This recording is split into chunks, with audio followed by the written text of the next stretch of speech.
Since you do struggle a lot. You have the crowd control abilities with the Aurora's Frigid Glacier and the Bane's Deadly Catch. Even the chip Sportal here sometimes works in those scenarios, but it's the damage dealers here for the early game aren't that quite precedent, as they have the Cho's crowd control abilities and the Tigre's Sacred Hammer or Implosion just was too much for the side of BOB to handle, especially in those grouped up team fights here, where the advantage is towards Future We Trust, at least in the surprise effect with the flickers. But yeah, unfortunately, BOB taking loss on that round there. Looking a bit on the stats and itemization here for both teams. For that, though, PG's waiting for us, guys. He's back here. And yeah, we'll have to take a look at that together. PG, how do you like them and how do you enjoy the match?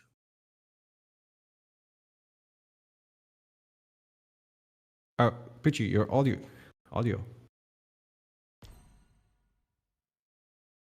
Am I audible right now? Yes. Okay, so that was quite an exciting match, I have to say, because the chip that Argus and in Future We Trust, they actually managed to pick up the aggression to themselves. That was the biggest thing that they actually shown us into this match. Indeed. And there's engages here, perfect implosions with the flicker. Especially, Chip got caught off so many times in those important team fights. The frontliner being majority the chip, just, it was too much for BOB to handle, it always being down one man. I think August in a lot of scenarios did go for split push instead of those team fights, which did cause a lot of problems later on.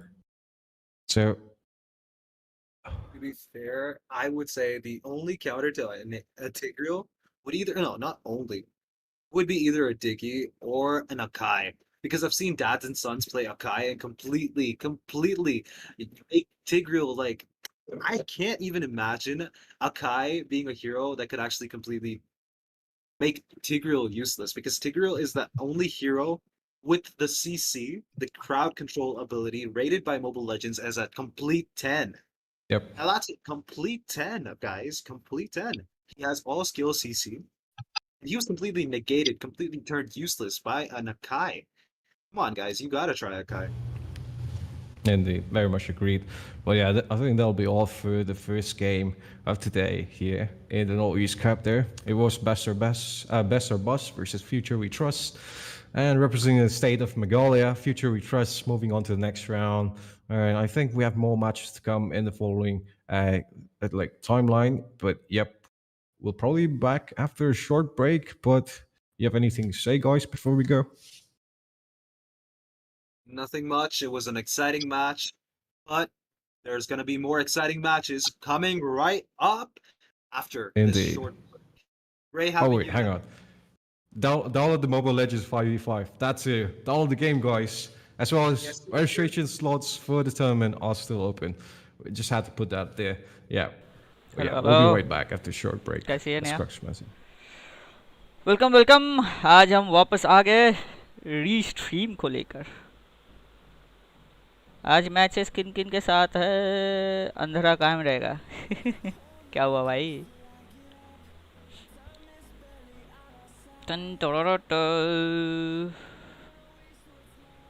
आज जोहांट IGN Tartarus Esports best RRE इन सब का match है। पहला match तो in future we trust जीत गया, दूसरा भाई RRE जोहांट है। हाँ जोहांट है दूसरा मैच। देखते हैं भाई क्या होता है आज भी। राउंड 1 में पहले से बता रहा हूँ, राउंड 1 वन साइडेड जाने वाला है। Matches will be start getting interesting after round 3 I guess. वैसे राउंड 1 लंबा चलेगा।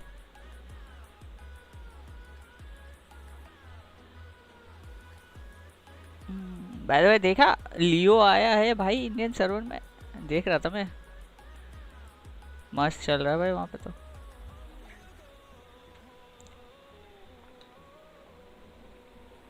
कौन याद कर लिया?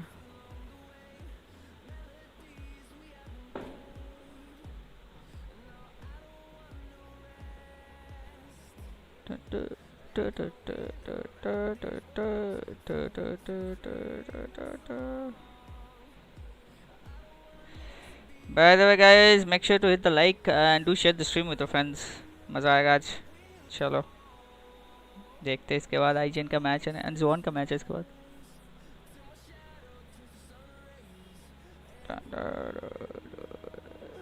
Squad name? Squad name? Who's squad, bro? No, I don't have match today. I'm just watching this tournament. Watch party.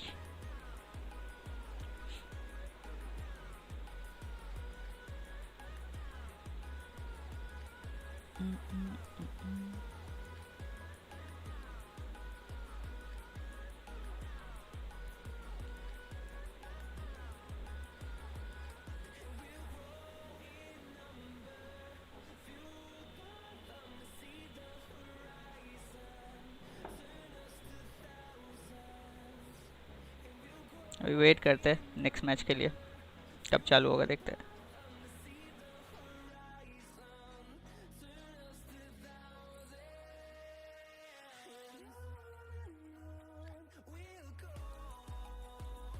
चलो जब तक इधर नहीं होता है दूसरा कुछ देखते हैं हम लोग. वेट करते हैं. उधर शायद फेदर आर्क में थोड़ा सा झाँक के आते हैं गाइस. Feather arc.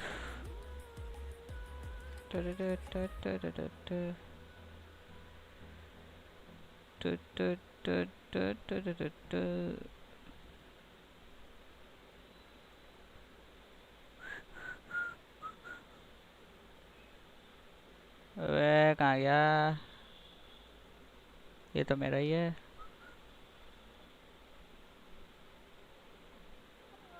ये रहा. ये तो ग्रेस का है.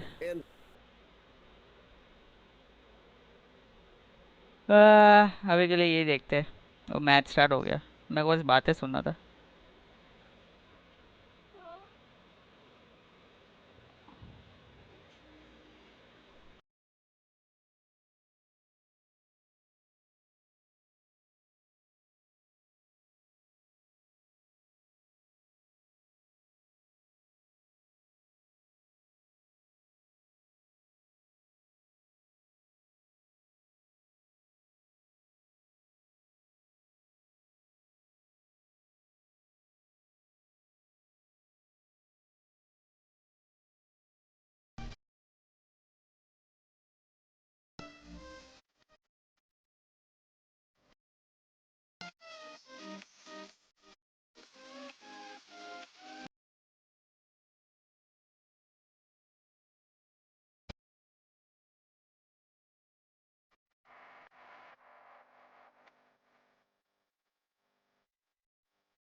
side of the river, while Serrar will be the one to actually try and contest. You have the Harith that actually hits a power spike sooner than the Nathan. You have the Cho that just needs to get that perfect kick. Hell, doesn't even need a kick, you know? Good knock-up of the Jeet Kune Do of the Shunpo should do the trick. And the story here for Eliminators is a snowball. Wait, ooh, they're trying to get Doom. Yeah, Doom here, a little slippery, just making sure he does not get caught out. Level 2 still, Serrar the 4, but Insane goes in. He got the steel cables, but at the same time, Cutthroat not being used, or was it yet? And Serrar Moon gets taken down. First blood in the hands of dads and sons. Yeah, so that's the issue here. I told you, Doom doesn't really need the full combo. Doom just needs to knock up those softies early on, and then they can snowball to away. Breastplate! Oh my goodness, he just gets taken down instantly, and by the Guardian's barrier nonetheless, as Doom here. Shunpo's his way out of harm's way, and that's the turtle spawn. But on the bot side, you look at Legend, he gets caught out really low just before the turtle gonna spawn as well. So I think this should be quite easy for dads and sons, although the score is 1-1. Subversion of expectations. I think that's a story of this game right here. We expected the lineup from DNS to actually go a little faster, and I expected Nathan, the Crisis, to take a little while, but no, he's ready to answer back. Oh, wait, insane! Oh, look at that. He goes for the Raging Sandstorm as well. Corey QT gets caught out, but he's able to get out of harm's way, and he get at that big RWN drop down Invoker. Art is there as well. He has the power of nature to go in, and he goes in with a wild charge, the flicker. Will the damage come out? Serrar Moon actually not able to go in. He wants to prioritize the turtle as Doom gets in that big way of the dragon, but at the same time, Bid here, he might get caught out. Doom wants to go all in, but force the flicker out. And again, it's been spicy. They don't want to trade against each other, but the kill was there for Serrar. He just didn't go for the Lycan Pounce. All right, because of their discipline, right? Because of how they're holding on. And wait, final slash! What? Oh my goodness, and look at that retribution, and misses out from both the junglers and the turtle going on towards Art. So thus far, Eliminators definitely dominating the riverside. It just goes to show, will they be able to get that that they're looking for in the form of Crisis as Doom goes in, the Jeet Kune Do is there, Shunpo's his way out. And once again, it's insane. I think he's just being suppressed at this point, and this is not where you want to be if you're a fanny. Yeah, what I told you, it's not about the hard stop. It's sometimes enough to just make the engagement weird enough for you to double think and double guess yourself, and that's what. Oh wait, what? Oh, way of the dragon right in their faces of the RWM, able to get out of there. Serrar goes in. He doesn't want to go in yet. See, so now even Serrar is thinking twice. I think Doom is on a different pace compared to everyone else. I'll tell you now, for that instance to actually come back, Corey needs to be a little aggressive. I don't know if it's just me or he's also... What is he afraid of? That's the thing, is what is Corey afraid of? I wonder what his items are. At this point in Khalid's time, I'd reckon... There you go, Thunderbelt. Okay, now you take it to 11. Now you go crazy. You just keep hitting people. Yeah, and that's the whole point. Look at that. They get the way of the dragon once again. There's the Raging Sandstorm. They get the kill, Legend, and not so more. But on the top side, they get the target on towards Breastplate. They're cornering, they're pincering him down, and they go in. Serrar Moon jumps in with the Lycan Pounce, but the Zaman Force is there. Bye. दो एक साथ चढ़ गया भाई. कौन सा उसका कौन सा अपने, यही तो कंफ्यूज हो जाए. ओ क्या फ्लिकर मारा आपने भाई, क्या फ्लिकर मारा. Surviving and still going on as Doom wants that kill so bad, but not able to get it because Serrar was there and he just has to get out. And once again, Insane goes in with the steel cables. This fan, he wants to put on a show, but not able to. So अरे उधर match चालू हो गया. Impressive work by Invoker, using anything and everything that the Eve has. Oh, no. Corey! Corey, he gets caught. He's in between the Guardian's barrier. There is no wild charge. Doesn't want to use it. The turtle's low. He gets the wild charge, but the retribution is there. And there goes Serrar Moon with the Lycan Pounce. He doesn't want to go, but once again, there is that big way of the dragon. The difference maker thus far in this game has been Doom, hasn't he? Yeah. I hate to say it, he's just gonna go non-stop. Keep going. There was a moment of hesitation. I think Serrar Moon kind of got confused. Are we going for the buff? Are we going for the turtle? Are we answering Doom? And I think that's one of the main strengths of Dad and Sons is they're like rattlesnakes. You never know where they're going, left or right, forward, and it's mainly Doom. Doom is the head of the snake, and that's scary. That's what puts them now at 4-2, push top, And now they're gonna keep fighting. Oh, final slash! Final slash, and they get that indeed. But Doom once again, the way of the dragon on towards Legend. Was Oh trying to भाई get out, legend but क्या look बचा. at that. There it is. The Lycan Pounce goes in. He does have the damage. Serrar, he did get one. That is the first one to fall, but they get the double, and that's the Herod to pick it up as well. Raging Sandstorm comes out. Serrar gets two. Corey's next on the chopping block, but guess what? He does have the heal. That is a big shutdown that they were looking for. Doom, but Insane comes in. Final slash keeps him at bay, but not for long. Legend gets sniped down. He gets assassinated. While Doom here trying to protect the mid lane. Not sure if it's the smartest idea, Leo. Serrar is right there. He has the Lycan Bounce as well. But they go, look at that, at the right time with the way of the dragon. But he's able to Oh, nice one. survive. Serrar nonetheless gets taken down. Oh my goodness. Invoker was able to get that kill. But what trades left, right, and center just going to turn it out to be a brawl. All right, I got a half a mind that Serrar is actually making up for lost time. Remember that little orange buff incident where he's like, I'm not sure, what are we doing? Are we answering back or not? Here, he just leaned hard into it. And I'm not so sure if that was the right time to do that. Oh, wait, Art. All right, Art's fine. So I'm not so sure if that's the right time to do it, especially since he just picked up the Thunder Belt. I think at this point, he has to play it a little safe, start poking first, and then build up those Thunder Belt stacks. He's currently at 2, Corey at 9. I think, yeah, Legend needs to start building up as well. It would be in the best interest of the team that's in the lead to actually slow things down. Now the question, who's in the lead?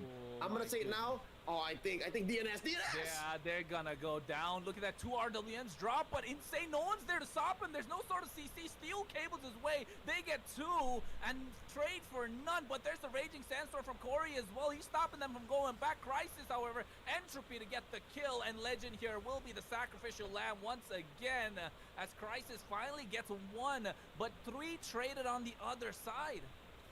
Right, so even if it was a little bloody, Corey did die. Something tells me that's still worth it for DNS. And look at how fast they're going. They're taking turrets, they're taking turtles, and I lost track. But I think it is 100% for DNS right now. And looking at the aftermath of these engagements, Breastplate didn't get to use his Purify. Bid also died without getting used Purify. Something tells me these fights aren't happening when they're expecting them to happen. So this means the Rattlesnake is winning. If Doom keeps at it and Doom keeps forcing these Purifies off timing, off kilter, that should allow for DNS to actually deny ET their power spike. Like, I don't, well, what's Crisis on right now? Because Crisis is actually one of the only reliable sources of damage. He's barely at 3 items. I mean, but he's doing well. Those 5,900 compared to the opposite on Breastplate, similar fashion, even though they're not having a great early game. And I think that Nathan having a late game power spike could be their insurance only until Corey actually pounces upon him. Damn, so bhai. it just goes to show they're just biding their time, I think. And the Legend has been the sacrificial lamb thus far, but will he continue to be so? Oh yeah भाई. Won a lot of round 2s, and especially the big one at the Northeast Cup. ये वाला which तो is- हो गया. दूसरा वाला देखते हैं. Oh, never mind. Nolo might not be Chalo. Jerry, okay, that is quite a force to be reckoned with.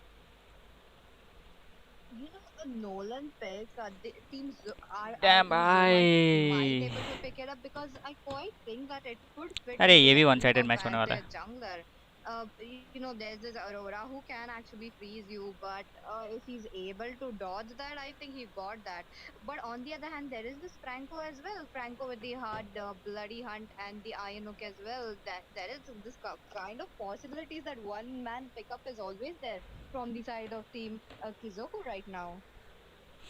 Indeed. And yeah, as you mentioned, it is quite relevant, especially since, you can get that level advantage with the Nolan.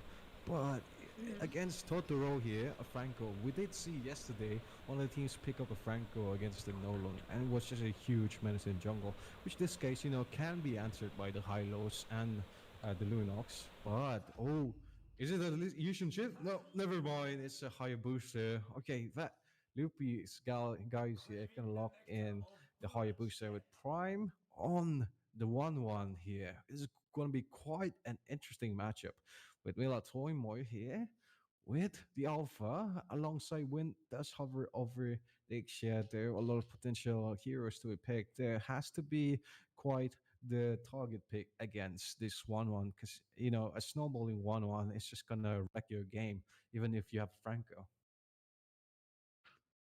Definitely, Lionel. For a few seconds, I think Loopsy guys actually had our hopes high that he would be going with the YSS spec, but looks like the Hayabusa will be coming into the play from the side of Team RRE's Zohan. On the other hand, I have to commend that pick of the Bruno against a Hayabusa. You, you had the last pick. You're looking at your enemies as well. You have a 1-1 against you. Is this the right pick, Linville? Oh yeah, maybe I'd say in the early game they do lack a little bit of their damage with Kizoku here lacking in that section. So most of the team fights might be oriented towards goal lane side, and you have to have that advantage against the 1-1.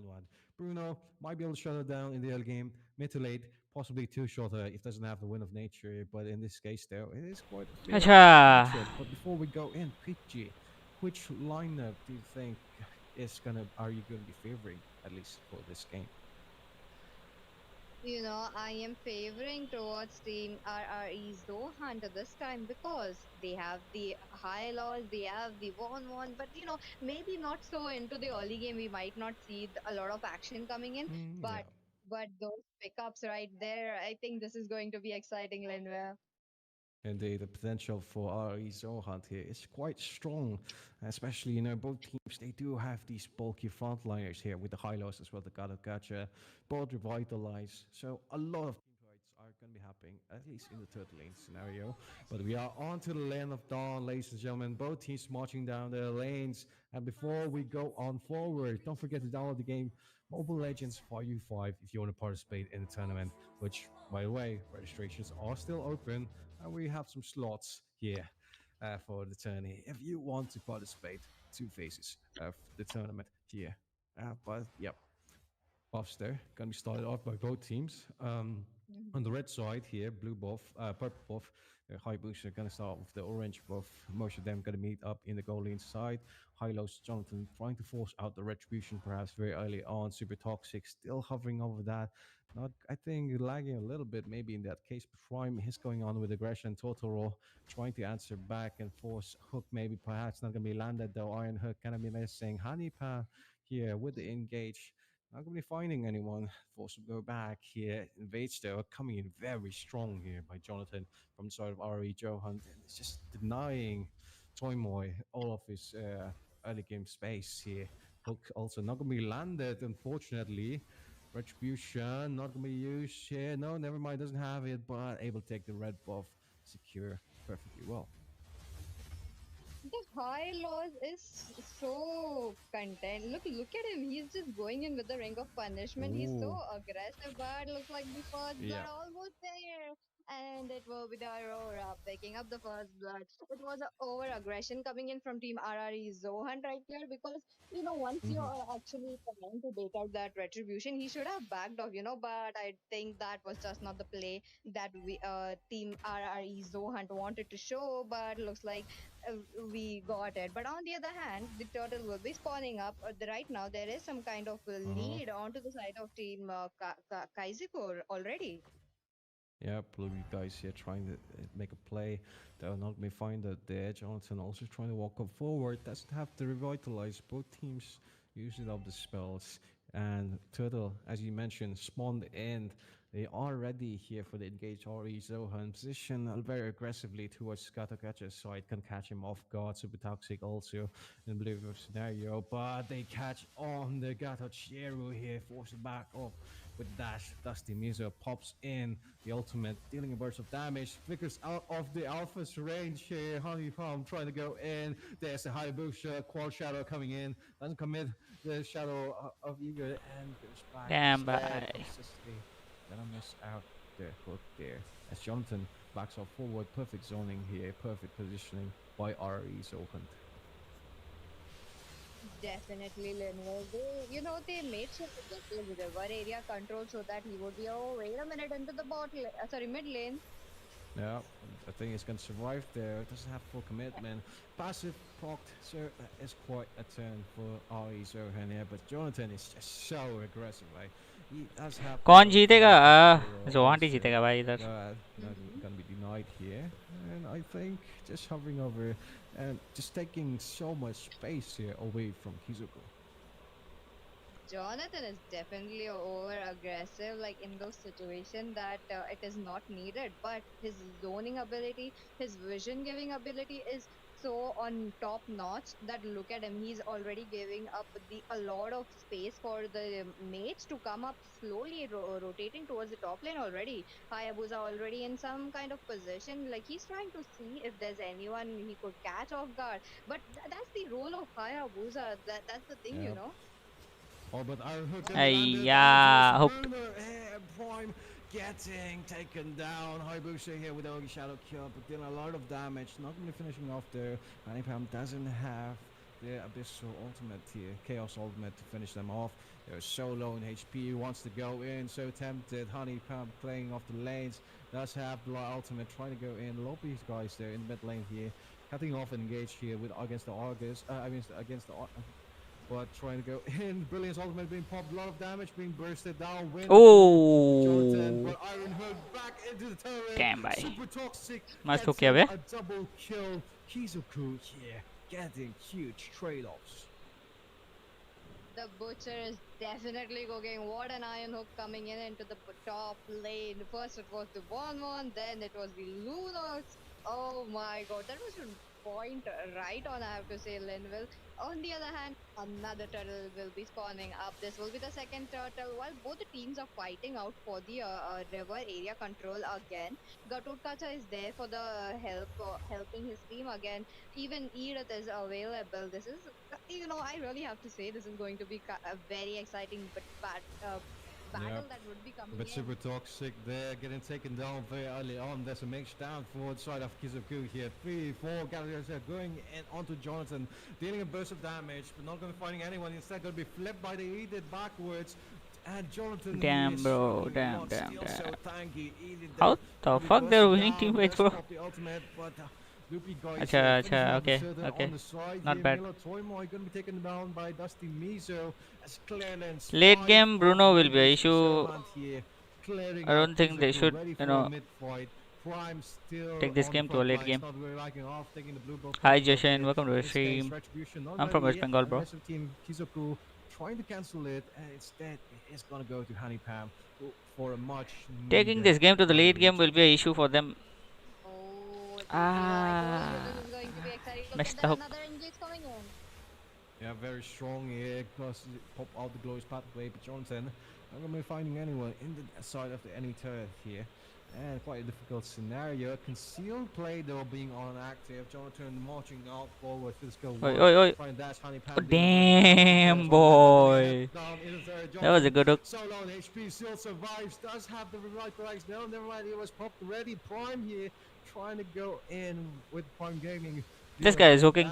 This guy is hooking a lot.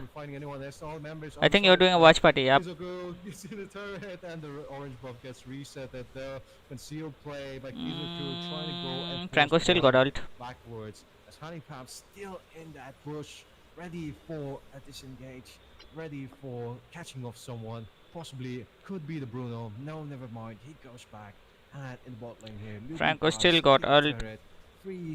Oh, that's a good pickup. But oh, nice ult. Oh, GG. GG ult. GG. Franco. Bruno. Oh my god. Double kill for Honeypam in the back line. Dealing burst damage. Loopy guys perfectly on sync with the pod shadows. Bruno will be an issue. What the fuck Bruno is doing, bro? Still on the fight. Cheru, half HP, wants to go in, but Ryan here calls to back off. Bruno got damage, but he's not in the team fight, bro. And the quad shadow being landed perfectly, but not going to have the Ogi shadow for finishing off the deal as both teams reset after that long fight. Brother. Very long If Zohan took this game to the late game, finally got they're right gonna chance. suffer, I guess. Fight on fight. They should end it just fast. going aggressive head on. like both the teams want blood for This each this other. That Franco is is hooking. good sportsmanship we are looking Yep. at. There you This go. Franco is hooking a lot, bro. Damn, damn. Nice one. Prime here as well, but a massive hit by the Gagacha. Not gonna be committed fully. He's all alone in the front line. 3 members. Kizoku so low HP. Killing spree for both Oh, of them. nice. Prime also gets the kill. But falls in process. Squad shadow by Hayabusa trying to go in on the Tartarus, finish it off. Yeah, they Prime should is end gonna this game survive fast. with half HP. Middling turret still being pushed. The rest of the members of RE Zohunt gonna take the jungle. Perhaps collapse onto this lord here. What a team fight coming in. Little, I have to say, and I have to mention how there is this Franco, there is also the Aurora to pin down that Hayabusa or probably the Won as well, and they are rightfully doing so as well. Look at that trade. It was a 1-for-4 trade, not a good trade from the side of Team Kaizoku, but they are still doing so well. You know, they managed to get 7 kills so far, but looks like the Lord already taken into the hands of Team RRE Zohunt. This will be an uncontested Lord because right now Team Kaizoku, they are lagging behind those gold even on the kills. It is not favoring them right now. At the max, they could actually do a very successful Lord defend, or they will be losing out the turrets. Losing those turrets at a level 1 Lord is really not advisable, and they really should actually cater to that. Ah, goal gap, guys, goal gap. Not that much. 5k, Perfectly, at least in the mid 6k. bot side here. Kizoku trying to defend a little bit, but relying a lot on this Franco here to land those iron hooks. It's quite difficult there. The Holy Blast kind of coming in and clear out some of the minions here. Lord still strong and healthy. As members trying to go. Oi, oi, in Bruno, this Bruno, case, Bruno. But Zohan not being able to find it. Frigid Glacier also being popped and vitalized. It's so tanky. Honeycomb gets the kill, and there's the 1-1 with the crossbow tank bursting him down.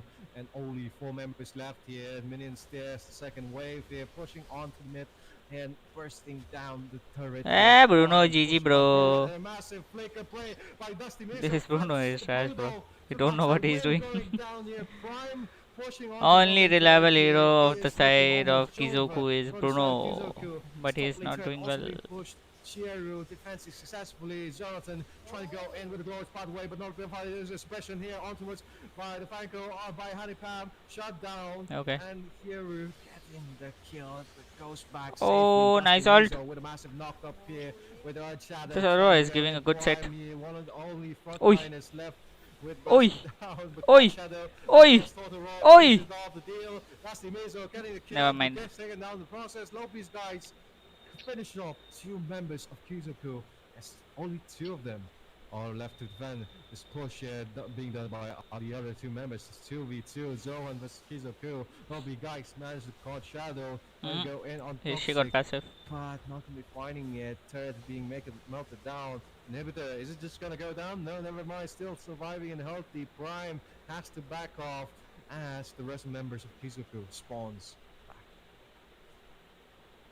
Prime is just jumping around with that 1-1, you know, left to right, top to bot, bot to mid. Look at him. He was at the found at the Oi, oi, oi, crystal Franco. like few seconds ago, and right now he's in the bot. There is this Franco. Don't do this, bro. You will die. I'm I'm thinking that this Franco will go for. Oh, he don't have flicker. Never He's mind. trying to provide those vision. That's what a tank do, and that is what Jonathan is actually doing. He's good at it, you know. On the other hand, that Franco, his iron hooks are on point whenever it hits, but it's like Yeah, a this very Franco is hit hooking good. position that he has, you know. Not gonna Whenever lie. he gets it, he's just making sure to choking down those 1-1 or Ah, they will not or contest. probably the eat. If they will die. That's just not enough if Team Kaizoku really wants to win this. Yeah, Because nice there you go, decision, the guys. Luminous Back are off. already Try to taken defend. down into the hands of Team RRE Zohunt. Indeed, and here we're already on the 12-minute mark here, and it is quite a goal difference with almost 8 to 9k, I believe, sir. Damn. This average lad there, Kizoku has to defend this. Oi! Why are you hooking this fucking Hylos, bro? Oh, they used everything on Hylos. It's so tanky. It's an end. It's an end. It's an end, guys. Bye bye. Tata. Fucking used everything on Hylos. GG, bro. Not gonna be able to get the quad, and instead, third gonna be finished off. GG. Game ends as already Zohunt takes the victory, takes the dub over Kizoku, and moves on to the next round. Bro, be like, kill this Hylos, we will win. Oh my god. Hylos That with was revitalize. basically a Fuck you, bitches. a maniac, I have to say. If the base wasn't taken down of Yeah. British, that Damn, boy, damn. That was a good game, that but never mind. Let's watch something else. It's quite unfortunate. Okay, let's watch this. Who won this? Darrenson? Did I think he was dropped by Invoker. They do get that quicksand guard lord stolen by Sarar, but at the same time a lot of skills being thrown in and around. Zaman forces their breastplate is the next target as Doom is the distraction, but breastplate gets taken Damn, down bro. by Sarar. They trade two, they get the lord as well in the process, and now they're going down for the base crystal. Yeah, It's ET come to the won this point match, where I guess. Serrar is a Yep. legit threat. And Crisis, no one can touch Crisis. Didn't even need the presence purify. This might be over. Oh my goodness, so look at that, they're trying, the knockup is there, but it's not enough, and Insane is trying to go GG. in and out, but guess what, he's got to get out of here as Eliminators pick up the first win in this best of 2 series between Eliminators and Dads and Sons in our game. The group stage, it has been absolutely insane. Not so much for Lord Insane, but guess what, look at the medals. This is what I don't understand. Art did all the work, he still gets the silver. You know what? At this point, the game still doesn't understand how much, these roamers and these initiators do. So there's no stat for that just yet in game. But again, GG well played to DNS. There's one more game in the series, but let the tape show. Let the tape show that I did say Eliminators should win this one, and off the back of Crisis too, right? Off the back of Crisis, but again, I did not give enough of a pre-match appreciation to Art, right? You did say Art was a Grok specialist, and there he definitely showed us why. Yeah, definitely did. I think he in the early game, like you mentioned, early to mid, to be honest, Doom was just setting the pace for the entire game, not just for his team, and they had to reply, they had to find answers, and I think they came down to taking those neutral objectives where they kind of forced Insane into a corner where he's not really comfortable, and when a Fanny who's supposed to be a free bird going around with those steel cables, not able to do anything, just gets constricted to a certain point, and you're just kind of looking for answers here and there, and never really worked out because the combination, I believe they were going to go for the Way of the Dragon from the burst of the Cutthroat, but it never really worked out from towards the late game phase just because they had the Purifies as well. Yeah, I think as soon as ET figured out what Doom was up to and what the pacing, the ideal pacing for this very box-centric, मेरी को आने वाला है भाई इधर, मेरी को के दिन देखना पड़ेगा अच्छे से. clean up crew type of lineup wanted to do, they weren't having any of it. And to be fair, they had the kill switch. They could have just as easily wild charged, final slashed, and then Crisis or Serar Moon clean it up. It was easy for Bit.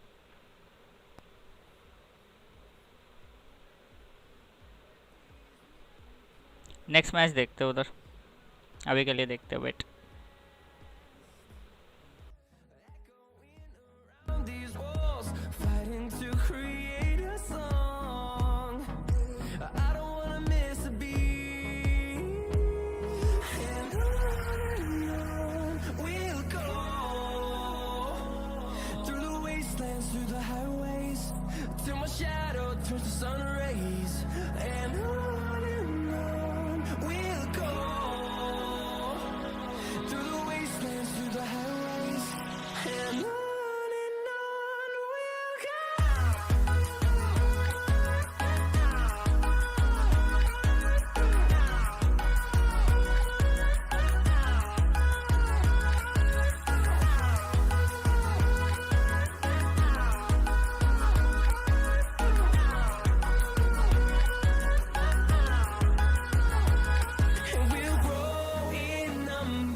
Hello, you guys, and welcome back to the Northeast Cup, you all. Thank you for staying with us during that short break, and we are ready to take you into the next match. Meanwhile, though, we're in day number two, match number three of the knockout stages of this tournament. Now, teams all over India are competing for a chance to, participate in that land event that's going to be held in Guwahati. And like I Oh said, my knockout until. god, That कौन means uh if गया? you lose, you're out. Now, I'm joined for the match number three अच्छा. by two amazing casters. We have Ray on the desk here along with Smiling. Oh Say my hello, you guys. god. Hi Jinx, how are you doing? Okay, so these two are going to be casting the game for you all. Um, so what do you guys think? How are you guys feeling, right? It's day number two. I don't think you guys casted the day number one, but I'm sure you're excited for this time around. What are you guys expecting in this match? I mean, we have two of the best teams so far, and this time it's going to be Nagaland players coming in. So, yep, I am having a lot of expectations coming in, and definitely it's going to be exciting because it's a knockout round. People just come in, they are going to show how they, you know, take over the victory to the next stage. So, yep, I am excited. And although we didn't cast yesterday, we did witness a lot of amazing matches. And so are we going to do right now? Yep, and I'm also excited to be joining both of you tonight for Northeast qualifiers. And just like you guys have mentioned, this is going to be a knockout round for both teams. And so both teams have to put their best if they wish to proceed to the next rounds. You know, single eliminations always bring out the most excitement because this is where you don't get any chances. So teams will have to put in their best and we'll have to wait and see. And let's see what will happen as we'll proceed to the draft phase. I think soon enough. And thank you for that brilliant introduction, Jinx. And it is just a huge pleasure to be here on the day two of the Northeast Cup qualifiers. So we're excited to start with the match, guys. Meanwhile, though, चलो. before we start, you guys can download the MOBA 5v5 from the Play Store. Make sure you do that because registrations for this tournament is still open. We want to see you guys play. And speaking of Mhm. playing, we are ready for the teams. You all. This is gonna be five Eagles versus the Upper Moon State, and they both are from Nagaland. So I'm gonna let Ray as well as Smiling take it away from here, guys. Good luck. Absolutely. And we are heading straight into the draft phase. Both teams representing the Nagaland, and I hope the fans as well as people from the Nagaland are will be supporting their respective teams as we are already in the draft phase. I have already mentioned it, but still, let's see what both teams have in their table, and we'll be in for an exciting match. So, ladies and gentlemen, I am Ray again, and smiling since both of these teams, I think this is my first time, casting for them. I'm excited to see what kind of strategies they will be pulling up for. So, what do you think? Will we see the standard bans, or there could be random any people का game लग discovered रहा है skill here? हाँ. What do you think, Smiley? I mean, I have seen Five Eagle play in a lot of tournaments, but ये the Upper game Moon, मजेदार नहीं होने they वाला have. है. But again, they are new, so let's yep, go. that's look interesting. Check Mostly they उनका might game. just go in with the standard bans, but इनका let me game just देखते हैं tell अभी. once again, on the blue feather side arc it is Five Eagles, and on the red side it's going to be the Upper Moons. We can already कहाँ see the गया. ban phrases up. There is that link being banned. We don't want to see a link assassin. इनसे चले जाता. हाँ चालू हो गया इनका. 50. Yep. Do you pick up the Haya now? Because the Ling Haya, I see that very often. And इनका वाला इंटरेस्टिंग होने वाला है. उधर दो रैंडम्स है I भाई. saw Lord Insane. He's got pretty good moves. They actually Oh, go no in for rush. yeah, they go for the early Vixana pick as well. They're absolutely fine with not picking the Hayabusa early on though. And I was also thinking maybe they'd prioritize the Haya in that third picking scenario. Yeah, but that's the only way. If they let it through to the second phase, yeah, no, It's bad. Eliminator's gonna ban it hard. There's Hmm. straight up priority in that situation. Oh, is this what I think it is? I saw an XP lane Akai earlier this weekend that didn't really win. Although, yes, here's the Gatot. I was wondering where the Gatot is. And the Gatot will be, if I'm not mistaken, this should be better in the Rome. This is a Rome Gatot if I've ever seen one. And this is the Haya. It's got to be the Haya or the drafting Julian. तो मस्त चल रहा है. Either one could actually work in this case, or maybe they can just, you know, try and lock down, pick up a Fanny later on too. Again, going back to their own comfort. I don't think Fanny rather opened than रहेगा trying to second phase में. prioritize a Haya or a Julian. But If yeah, they- I do agree. Yeah, if they let either through, Eliminators are banning both the Haya and the Fanny. Fanny, Oh, Fanny, there you go. Fanny. Never mind. Just pick it up. First Okay. phase. It's just the fact that yes, even I agree a Haya or a Julian would have been much better pick in this case, but it's just a situation of a comfort pick right now for Dads and Sons. And they're like, it's absolutely fine. Insane was doing good job on that Fanny, so we're gonna pick. Samuj is good. Yeah, There but wasn't any not that problems much with it, and compared to now this. DNS gonna start attacking the mid lane, Dalla. taking out options. There's the Fucking Valentina, Phobias Dalla, bro. and Eliminators Fucking can attack the delete gold lane every here. single Like, hero in make sure XP. that Crisis gets a winning lane.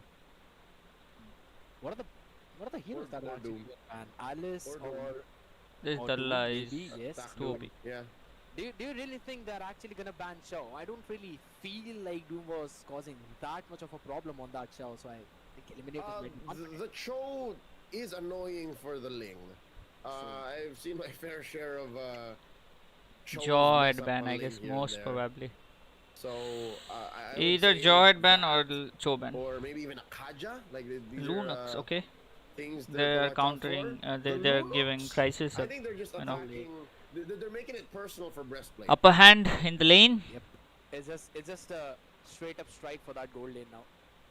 Lunox being banned out, and probably the next one Giving Crisis could the upper also hand in the be gold lane, something I along guess. the lines of a Claude or maybe Yeah, only choice left is Claude, I guess. Either. either one of them. I don't think any other marksman will work Pick up a carry, against ruin that Gatot. So Harit. we still do not have. Okay. Oh, there's a old school mid laner. What's left for Bid? I mean, there's quite a lot of choices actually. You've got a Faramis. Mia up on the grab. You've got a Faramis. There's a Moskov. Okay. I was about to mention the Moscow as well. It just slipped my mind at the last minute. Yeah, It's Moskov is great against assassins. So if you catch the Ling on his way down, you stun him, force out a Tempest of Blades. So But here now- you need a gold laner And and a Ro- roamer. Hmm. I'd say roamer first. You know, protect breastplate. What roamer are you going to pick? That's the question. Edith maybe in that room. Yeah. Something that makes it weird for Serrar to land. Like any 2 seconds that Serrar is on the ground, you threaten those moments so that the rest of eliminators have to play around that. So, you know, Cho, Edith. क्या So go भाई for the gold carry first. carry Okay, carry I'm with okay it. I like not it. bad There's a carry. not bad Here's carry. the thing, you still do not know what's coming in on the other side though, because as you mentioned, Ah, it's Jawhead. technically a flex pick. EXP lane, roam pick, could go anywhere. But right now, since the Angela has been picked up, It's a mid lane. Angela mid. the mid lane Angela. Which It's is a roam fine. good. Yeah, I think 4 out of 5 times in the current metagame, you actually expect it to be mid lane Angela. But here's the thing. They Tigreal. have really bad wave clear. Like their wave clear is abysmal. Like if you're defending with this kind of lineup, just best hope that you have just one lane to defend. But the question is, how are they gonna walk through the early game? That's the main part, because let's be honest, Serrar on the link, he'll not have enough damage to just bring the other person super low and then finish them off as well. He'll probably Exactly. have to wait his team to poke the other side out. And Angela is Yes. not the best poker. Nope. And the kind of damage that Crisis deals, that Legend deals some damage, but they're overloaded on CC and not enough burst. So it's really gonna have to come down to like perfect timing, and there's really not much cleanup. Like Serrar Moon might actually just be the first line of damage that eliminators come through with, and now they close up with an Akai. That is a Rome Akai. Interesting. Very interesting Hmm. indeed. I guess it's just picked up to disrupt the Lane clearing Lucas ability base is from low. that, because with the heavy spins Yeah. you basically have a purify and you disrupt the entire play they're trying You to do. haven't watched Q&A session? It's Yeah, I still, did I watch. really feel it's one of the best ways. It's more of a reactive kind of draft. where they're reacting to what the other team is throwing rather That's than right. creating their own plan. It's giving me Cywar. It feels like the Eliminators are inside of DNS's heads, and they thought about game one too much, you know, in how Lord Insane wants to redeem himself, and how Corey Cutie wants to be a little more aggressive, play that obvious, and how Doom just like, you know what, we don't like this implosion. Let's break up your lineup. It's very similar to game one, actually. How one reacts. Like, what is their vision for Mobile Legend in India? Now, since the drafting phase is already over, yes, we're both correct. Yup. The Eliminators. Same issue भाई ये क्या है? अच्छा, nice. Have landed, and it's Eliminators now on the blue side, taking on Dads and Sons on the red side. Second game of this beautiful series where 1-0 Eliminators are on the lead, and the mid lane is where we're gonna see things brawl out early on. Nice one. In that HP, but it's absolutely fine. Now here's the thing, both of the teams, they kind of have equal amount of wave clear in the mid lane because of the concussive blast of Art, but that also means he needs to be present there always. Yeah, he needs to put himself in Okay. harm's way, and he's about to get sandwiched here. The thing is, the first 3 or 4 minutes is where actually DNS can be super aggressive. Like, this is where they win. Decisively. अरे करना क्या चाहता है ये बंदा? Eventually, when Bid has his ult, when he gets the Hearthguard, then that's a whole nother story. Yeah, that's basically him being present everywhere around the map. या अभी वो होगा ऑफिशियल वाईटी चैनल होगा इनका, अभी नहीं. पहले पूरी तरह फैलने तो दो इंडिया में. The top lane is where we're constantly seeing ये फर्स्ट फेज है. First phase going to be slow. Absolutely no aggression on breastplate whatsoever. Crisis is the one who's technically supposed to win that lane. And I think Crisis knows. Crisis is Yeah, they do. I just don't know if he knows that there's 3 there. The comms seem to be people are missing. Play safe, Crisis. Play safe. Turtle spotting down bot. Oh wait, look at this. Footsies. Seems to be again Eliminator setting it all up. They've got such a great positioning for this one turtle. Even though Legend is not yet level 4, I think so it's absolutely fine. And Art alongside with Doom are going to clear that mid wave, making sure they try and hit their level 4 at that time. Just a bit of an EXP shot, but look at towards the bottom side is where now the skirmish is beginning. They're already trying Damn, to bhai. Cody solo. It's down to the last one. I don't think Again, they Doom can not out contest there, turtle but solo. damage again on the other side. Yep, luckily Bid Damn, bro. was Damn. GG. Implosion being committed for Corey himself, and there's again the Eternal Guard coming into the play, but does not matter. As the revitalize falls there for Legend. What an early play. Free turtle, I guess. Never really see them commit so much for just one person. Oh, Fanny is They not there absolutely anymore. did, but still can't get the turtle. Art single-handedly turned that fight around. I was gonna say, hey, it's fortunate that Bid got the Hearthguard right when they needed it, but they didn't need it anyways. Amazing work here by Eliminators. Up by about 500 now, 600. This should be a good turtle. This should be a turtle that Eliminators do everything in their power to take away. Yeah, it could be the case. Insane though. He'll be taking that little Wanderer, but now Sarar has been spotted out. He's not got his skill one on the jump of that wall for a while though, so have to play it safe. But again, bottom side, it's just going to be a bit of a pokey battle out there. I like what Art is doing here. Making sure he's not overstaying, but there comes Damn. the heavy spins along with again the fan Damn. into the cutthroat as well. Steel cable, they're all trying to commit. Oh. He's gonna survive as the hard guard was on the link. Tempest of Blades trying to catch Invoker. He's low in that HP. The Eternal Guard to catch him. Only to get the man low in that HP, but it does not matter. 1-for-1 trade Invoker coming pick in हो hard गया, for Tigreal pick हो Still गया. don't have anyone having the priority in the turtle. These fights happened a little too long for Serar to make the most of that Hearthguard. And the fact that Lord Insane got away means they were actually one step ahead in the decision-making process, even if it's the Eliminators who got one kill up on them. They're about 1,000 gold ahead as well, and no one's taking the turtle. Seems like Fanny is practicing. Why are they not going for the turtle? Now it has to come down to Both this. teams are, Yeah, I mean, it's equal. gonna get messy, scrappy, So no one doubt about one it. I like mistake what Corey is will doing, let just down. chasing So that's why Sarar they are not out of over that engaging. pit whatsoever. Not Discipline, allowing guys. jumping. Discipline. What? Again, That's not. Legend He's still trying to do the same thing. GG That's a Retry. beautiful steal from the Retribution as the hard cut is on top. Heavy spins a bit too late, only for now to disengage everyone as Insane. Now there's another man caught in between. Cody GG. bonking onto them, but Crisis Rotation all the way from from top is the man who puts the nail in his coffin.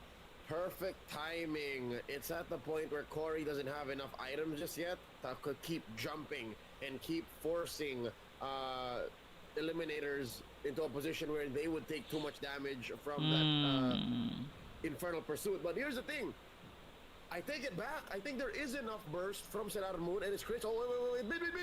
Oh, Bid now needs to run away, but there's Oh! Nice save. As there's the support of Invoker. Now this is the point. Invoker's AoE is actually pretty solid. He can keep the other members at bay. And I agree to the fact where you said they've got enough damage, but only if Crisis joins the fight before Breastplate. Yeah, when it comes under the 5v5, Crisis has to assert his dominance. Crisis has to use his Zaman Force smart and at the perfect time. Nice pin, guy. But not enough damage. But the knockouts constantly keeping them at place with Invoker catching another one. Art still just a bit far away too, so he's not gonna fall whatsoever. But a gold dinner for a gold dinner. We're going blow for blow in these lanes. Would have been a different story if Art got his implosion off. But just the same, they were fighting underneath a turret. At 5 minutes in, a Harith isn't built to fight underneath a turret, especially if there's opponents standing What there. the fuck, this guy? ET can rest Fucking Gato is 1v1ing that Fanny. Damn, bro. They're still winning across the map, which explains their Soloing that Fanny Gato. So far, the fact that Serar Moon is still getting the farm and in such a easy manner means maybe Doom and Lord Insane should be applying more pressure. I don't know if that's their job. I don't know if they know that that's what they should do, because a Ling that's free farming like this is going to be unstoppable come the 11-12 minute mark. I kinda agree as well. And again, the Oi. Nice pin. No purify. Nice pick off. With again the revitalize, trying to save the man, but they've already lost their guy as well as the tower. Okay. With the trade of a turtle. Trade of a turtle for a kill and turret. Not bad. Leo, I kinda wanted to see an Good trade. Hero's Ring, a Zor Blade, and a Magic Boot Crisis to probably see him dash out in more often than normally. Yeah, again, the fact that Crisis took that The game is good, yeah. It's equal paced. Both teams are good. Jump into him means the items wouldn't have mattered anyways. It's not one-sided. Bad for Harith to take that fight in that position. So with that said, it's not that was a losing trade. Yeah, turtle for Serar Moon, but you should protect Crisis because they are a 2-core lineup. Like, it's literally just the Harith and the Ling. If they don't fix themselves, Okay. Oh, implosion used up. AOG connecting onto 3 in the backline as well. The heavy spins to try and disrupt that entire engagement with the hard guard. Damn zoning, bro. Gato का zoning बहुत OP है बे. Only casualty, but make it 2 probably because they're still trying to steal that purple buff. Insane is already joining in that action. Again, the bonks coming in by Corey, trying to stop in towards that backline. All the people, a good knock-up, but there we go. The 7-4 dropped in and he will... Damage नहीं है. Carry need to farm up. Purple plus highway robbery. Yeah, he took it. He Oi. it. I saw the retribution. It's on Serar Moon right now. That's what you didn't want on that Fanny. Yep, so now Lord Insane is going to go starve. So slowly the map is shrinking here. It would suck for a Fanny to be stuck inside their base. Like, that is worst case scenario. But with about a 3,000 gold lead here, and Crisis actually slowly protecting himself a little better. Okay, ये खत्म है. ये देख कर फायदा नहीं है. Let's shift to that one. Reporting Raccoon being not open so far. I thought maybe one of the teams would be picking him quite early on if he was open, but seems like both teams have different strategies under their hands and they do not. That game is done, bro. One-sided हो गया वो. ET will You know, easily take with off. Chip, you can teleport 5 of your teammates and completely make the game into a 5 versus 1 in any lane, but at the same time there is an issue with Chip. your enemies can also teleport with his skills. So I think many people do not, want to take that gamble, and many teams just decide to ban him out, and we are just seeing that. And backing off with what you said, the Mincetar, I think it's a little bit of an odd pick considering the place that he has in the meta right now. I think Mincetar is best utilized in the goal lane with the Trinity build. It makes him a really fast stunner, like 1 second of his second skill, and you're permanently stunned inside the King's Calling.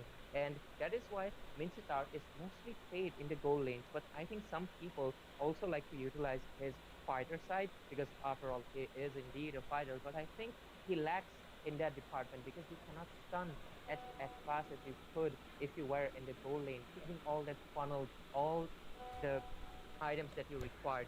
But anyways, with the draft phase, the ban phase already over, the tank's been banned out, and Aura picked on the side of the upper moons, and export as well. And the side of Five Eagles are responding with the Vexana and a Matilda combo. I was low-key expecting there could be a Carmilla combo coming in, considering the amount of, you know, combinations they could have done, but they are deciding to go with the safer option. It is the Matilda with her Eagle ultimate, making sure they can lock into one person or retreat at the same time. There's only 30 seconds or so left until we see the last pick coming in from the side of Team Upper Moons, and after that the draft will be finalized, and we will see what compositions both teams are running. And 5 seconds or so left. Let's see what the Upper Moons are cooking up with. Oh, I just mentioned Carmilla, and there we go. It is instead picked up by the side of the Upper Moons. And now that the draft has been finalized, which draft do you favor a little bit more, Smiley? I mean, both the team look great in the composition, position, and every aspect of the map sense. But honestly speaking, I feel the Uppermoon might have a little advantage because they have that X-Fog in the jungle. Although Hayabusa is a very strong jungler, he is an assassin himself. He can melt them down, but he needs the farm. He needs some time. It is mainly depending on how. I mean, if I talk about the rotations, okay, Matilda, she can, take her guiding wings and make sure that the rotations are done pretty easily, pretty quick. They can go in for a lot of rombo combos in that state, knowing that there is Mincetar, Harith, and Vexana. With that Hayabusa, they have a lot of opportunities, okay? But the fact that Upper Moon has that Khalid in the EXP, you can just burst out, and Brunox making sure she can burst out. She can actually even, make sure that Hayabusa's shadow kills are, just gone in waste with the light form. And Aurora, just freezing out most of the heroes right there. Carmilla with the Curse of Blood, Xbox just, popping his ultimate right in that Curse of Blood. They have advantage, but again, like I always say, it depends on the team composition, their fights, their rotation, their positioning, and everything matters. So, yep, guys, we are in the land of dawn, and the game has begun. This is the knockout round. We can see two of the amazing team from Nagaland. That is going to be Eagle 5 and Upper Moon. But look at that! The team fight has already started. Matilda very low will be forced to use the flicker just to escape. Yep, and she wasted her resource quite early on. Flicker is a valuable resource for the roamer because it is the escape as well as the initiation that you require in the early phases. And only time will tell which team will be able to execute it better. But from the early engages, it looks like the side of the Upper Moons is seeing a little bit of a more advantage. Matilda really needs to play it safe because she does not have her flicker. I think she's playing way too aggressive, and she will be punished. First blood for the side from of the Upper Moons who secure the Matilda, the first blood on them. And I think that was a little bit of a overextension coming in. What do you think of that, Smiling? Yep, actually, it was not completely an overextension. She was trying to get the vision, but the fact that Upper Mhm. Moon had a very good positioning in the board where, Yep. they were just waiting and they knew that Matilda would come, they would bait her out very easily, knowing that the flicker was used the first time. It was very easy to catch them. But right now, Upper Moon really are in good position. They are still trying to, make sure that Matilda tries to stay in her limit because the first turtle is up and we can see both the hypers are level 4. They are positioning themselves, but right now Upper Moon are in good position. They Oh, have been there, but yep, there might be a team fight coming in. Oh, Hayabusa, he might have used the shadow quite early on. The Frigid Glacier coming in to 4 people. Vexana being taken down. Hayabusa securing the turtle at the nick of time, but it won't be worth it. It was the first turtle. The golden EXP wouldn't matter much considering the amount of kills they just gave out. A 3-4-0 trade, really, really pushing them back.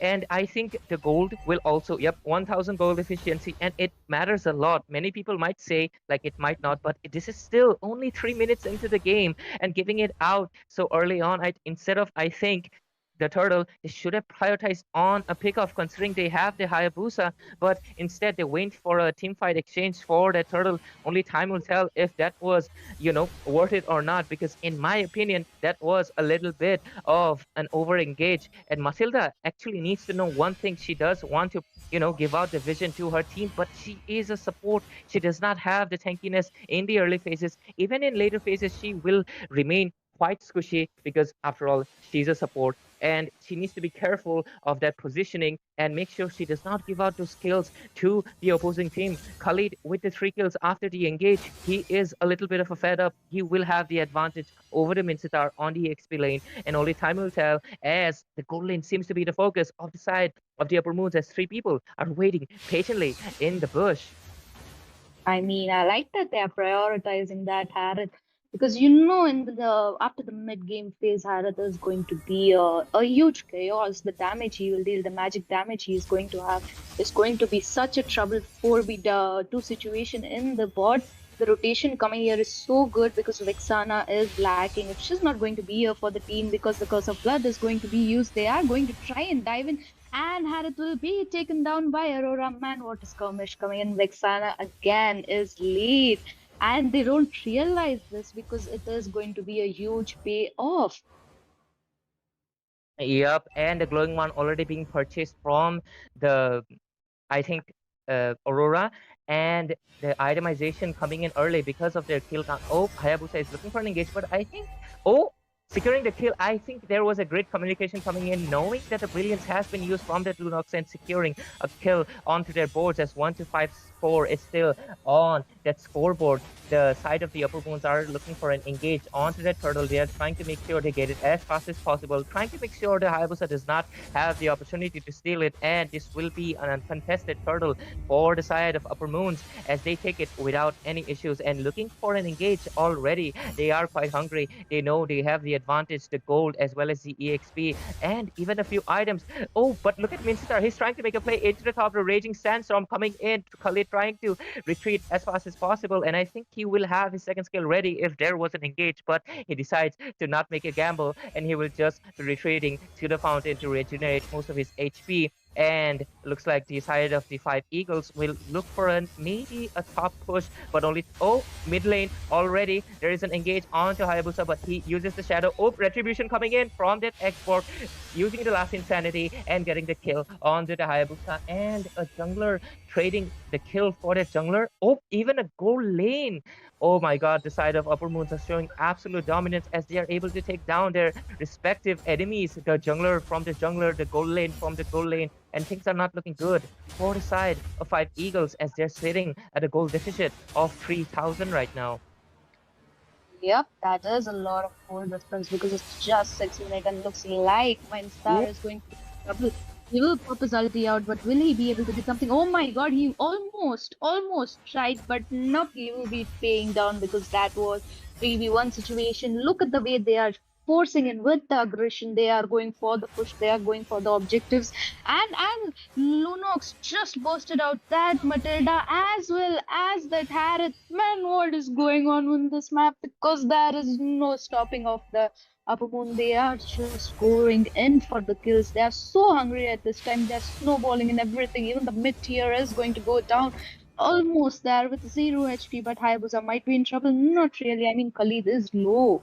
Is this an overextension? Because Khalid right is not in position. I mean, there is his teammates, but really, oh. Oh, oh, oh, oh. Oh, even a goal lane. Oh my god, the side of Upper Moons are showing absolute dominance as they are able to take down their respective enemies. The jungler from the jungler, the gold lane from the gold lane, and things are not looking good for the side of 5 Eagles as they are sitting at a goal deficit of 3,000 right now. Oh, oh, oh, oh, oh. Well, I Okay. think he does have the Sandstorm skill onto him, and he will regenerate most of his HP. And I think he is going for the tank build, so he knows that he will be able to sustain any damage that will be coming onto his side. I mean, we also discussed it in the draft phase. The Khalid will just insult you with his healing. He will just be sitting in his HP sand pool, and you will be dealing damage, and he will just be getting all of his health back. That is such a broken skill, in my opinion, and that is why he has climbed into one of the top EXP laners, and it's really showing.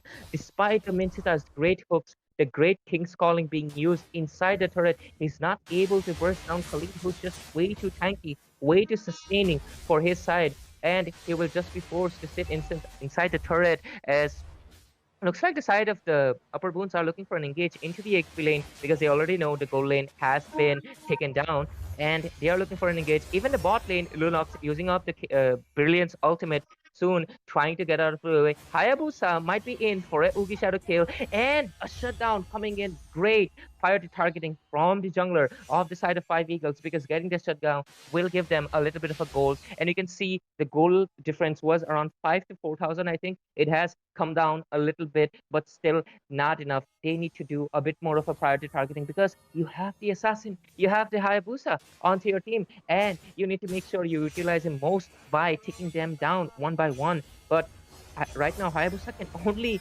really target the Aurora, who also has a passive, and the I think we might be seeing engaged. No, Hayabusa is just trying to poke in, and we'll have to wait patiently as, oh no, I think the side of Upper Moons, they are not patient. They're still looking for poking and anyway smiling. Like, what do you think for the side of the 5 Eagles should be doing right now? I think the Lunox priority works, but other than that, what do you think they should do?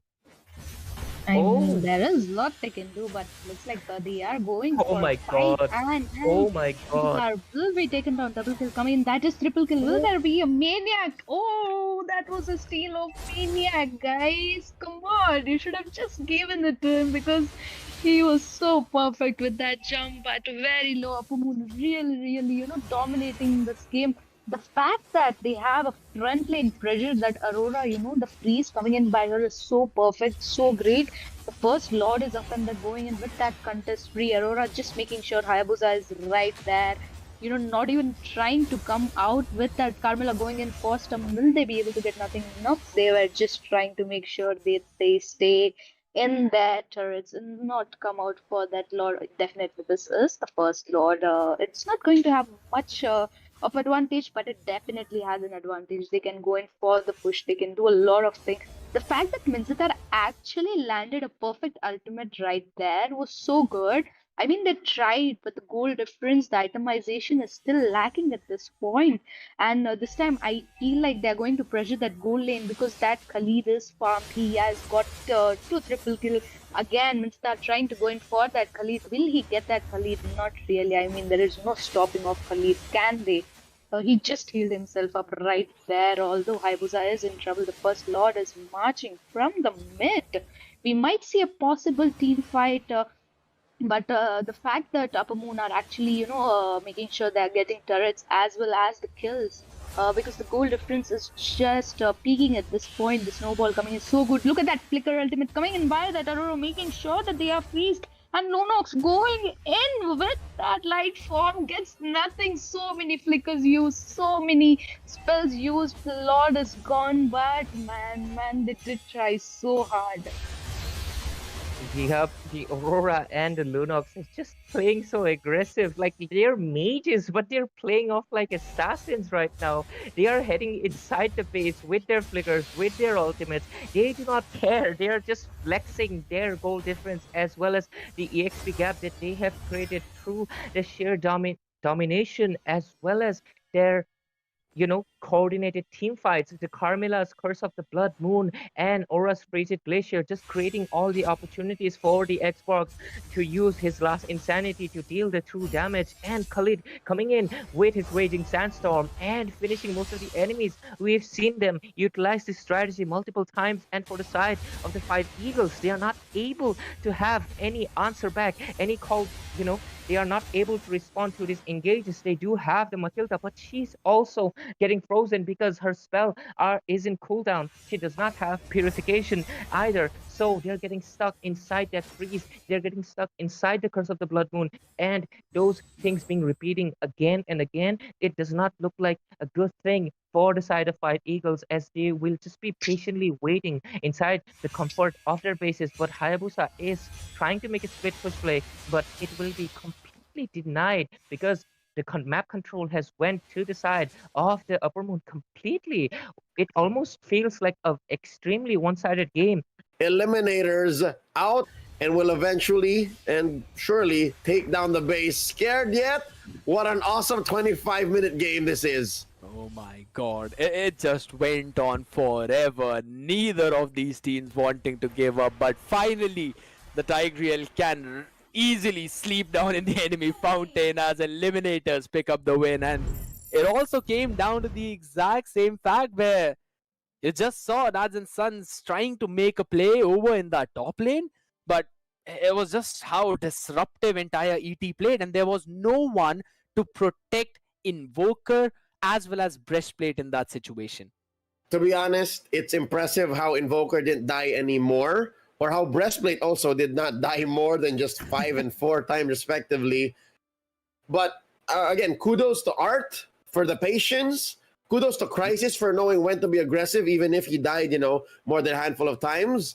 And to Lord Insane, who just died once. Again, 25 minutes, dying once. And that is when his buff is being invaded, by the way, on the Fanny. It's actually just bizarre. At the same time, you could not stop praising his skills on that one hero. It's impressive. I wouldn't blame him if he first picked the Fanny again. Like, if ever I ended up here with you guys and I see Lord Insane pick the Fanny first, by all means. Yeah, he actually did a phenomenal job in that. But again, both the drafts coming down, trying to analyze as to what happened in that entire game. They kind of had that one win condition fact, right? You want a big crowd control setup by Art and Legend. If you're eliminated, on the other side, you want Doom to give you a big heavy spins that catches probably 2 or maybe 3, and then you burst them down. There was no other layering on top of it, and that's where I think so that in terms of draft. अच्छा streamer वो वाला stream देख रहा था गलती से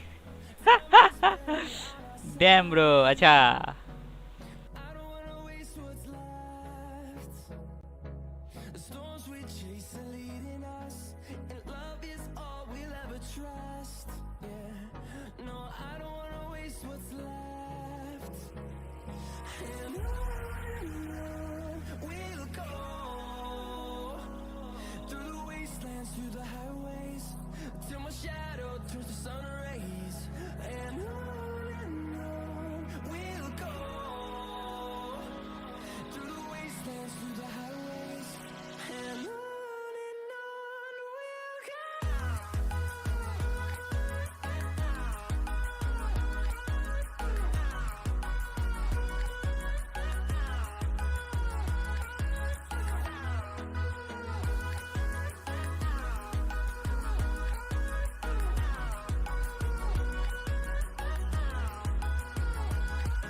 Yep, and we are here. And what do we see that right now?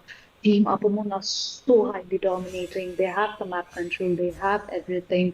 Although again, Hayabusa might be making some flawless mistakes because he is up there doing what? I don't know. I really don't know.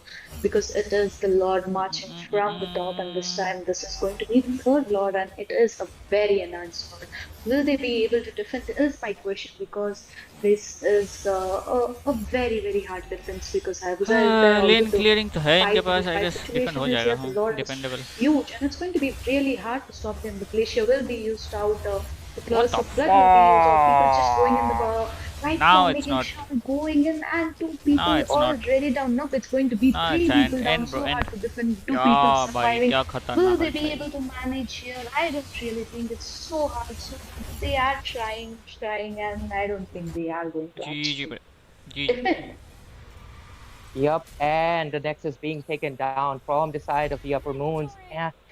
And looks like it was almost a one-sided game, but the game was dragged on a little bit because the side of the Upper Moons, they were, I think there was a little bit of a miscommunication from this side. They weren't syncing up their lanes, and the Lord was taken quite late, but they were able to take the victory finally onto their side. And I think, ladies and gentlemen, there was a few technical issues, but we are sorry for the inconvenience, but we are already back, and the match has already been finished between the sides of Five Eagles as well as the Upper Moons. And we can see on the casters deck, our host Jinx is already back. How did you feel about the match, Jinx? Like, what's your opinion on both teams' performances? It was a bit of a domination, definitely Hmm. from the side of Team Upper Moon. But before we say anything, I do have to apologize to you guys. A bit of a glitch happening on, but you guys asked for Leo, and we showed you guys Leo. A bit of a cameo there. We showed you guys Scared Cameo. too. So we're just helping you guys out. We're just helping you guys out in the middle of game. I understand it was a bit heartbreaking, especially because it was a bit of a tense time where the stream sort of glitched. But it's fine, you guys. Victory goes to the Upper Moon side now. Complete domination, right? Upper Moon, especially with that Lunox in the gold lane, they just let her get fed, and she was knocking them down like they were bowling pins. What do you guys think, Smiling Ray? You guys cast the whole match. Like, what do you guys think went wrong from the side of Five Eagles? I mean, the Well, Matilda was I think, yes, yes, Smiling, go ahead.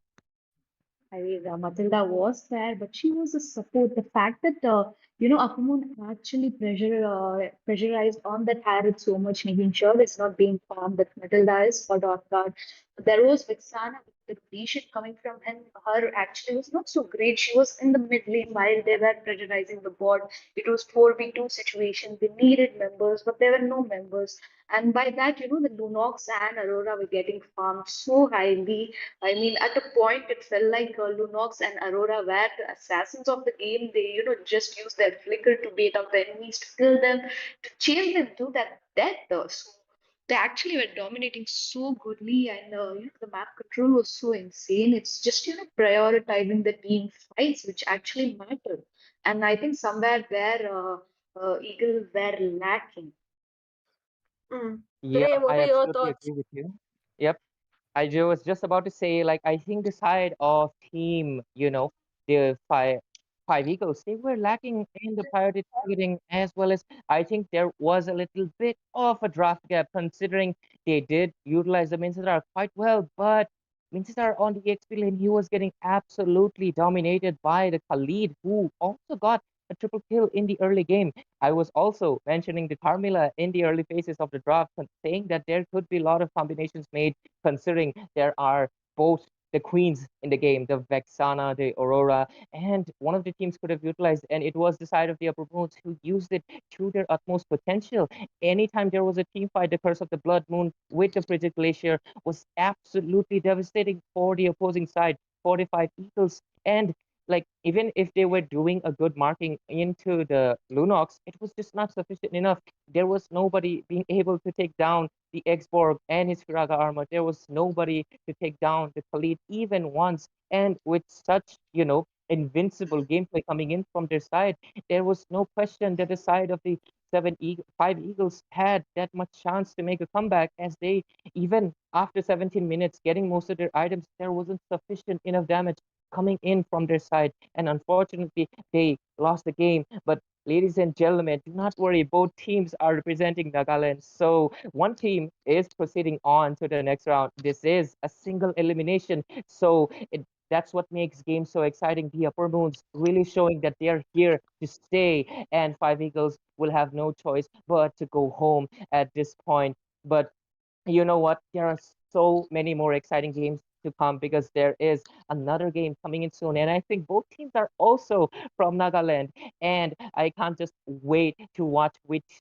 teams will be proceeding on to the next game. I would like to mention one thing that I am from Assam myself in Guwahati. So this is such a big thing for me because it is going to be a land tournament and it will be held in Guwahati. So I will be there to, I will be present as a caster, as an audience or whatever, but only time will tell. But anyways, the registrations are still open. You can still join in. Well, it can be that you can want to prove from your region, or you can just enjoy the skins in the tournament lobby, dear viewers. So download the game and enjoy the anniversary rewards that are still going on. And that is it all from my side. And Jinx, you can take it up.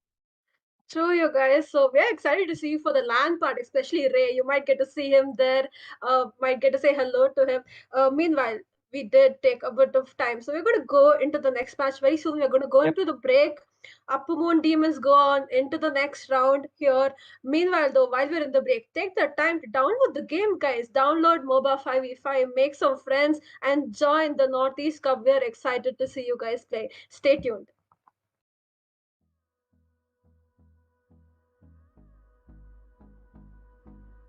अच्छा चलो ये तो गया। अभी अभी ABM का match चल रहा है सुना, एबीएम वर्सेस जोहंट। चलो वो वाला देखते हैं। ये रहा, ये रहा। Still continues. I was not expecting that, a slight disengage already there. Team भाई चलो ये वाला मजा आएगा।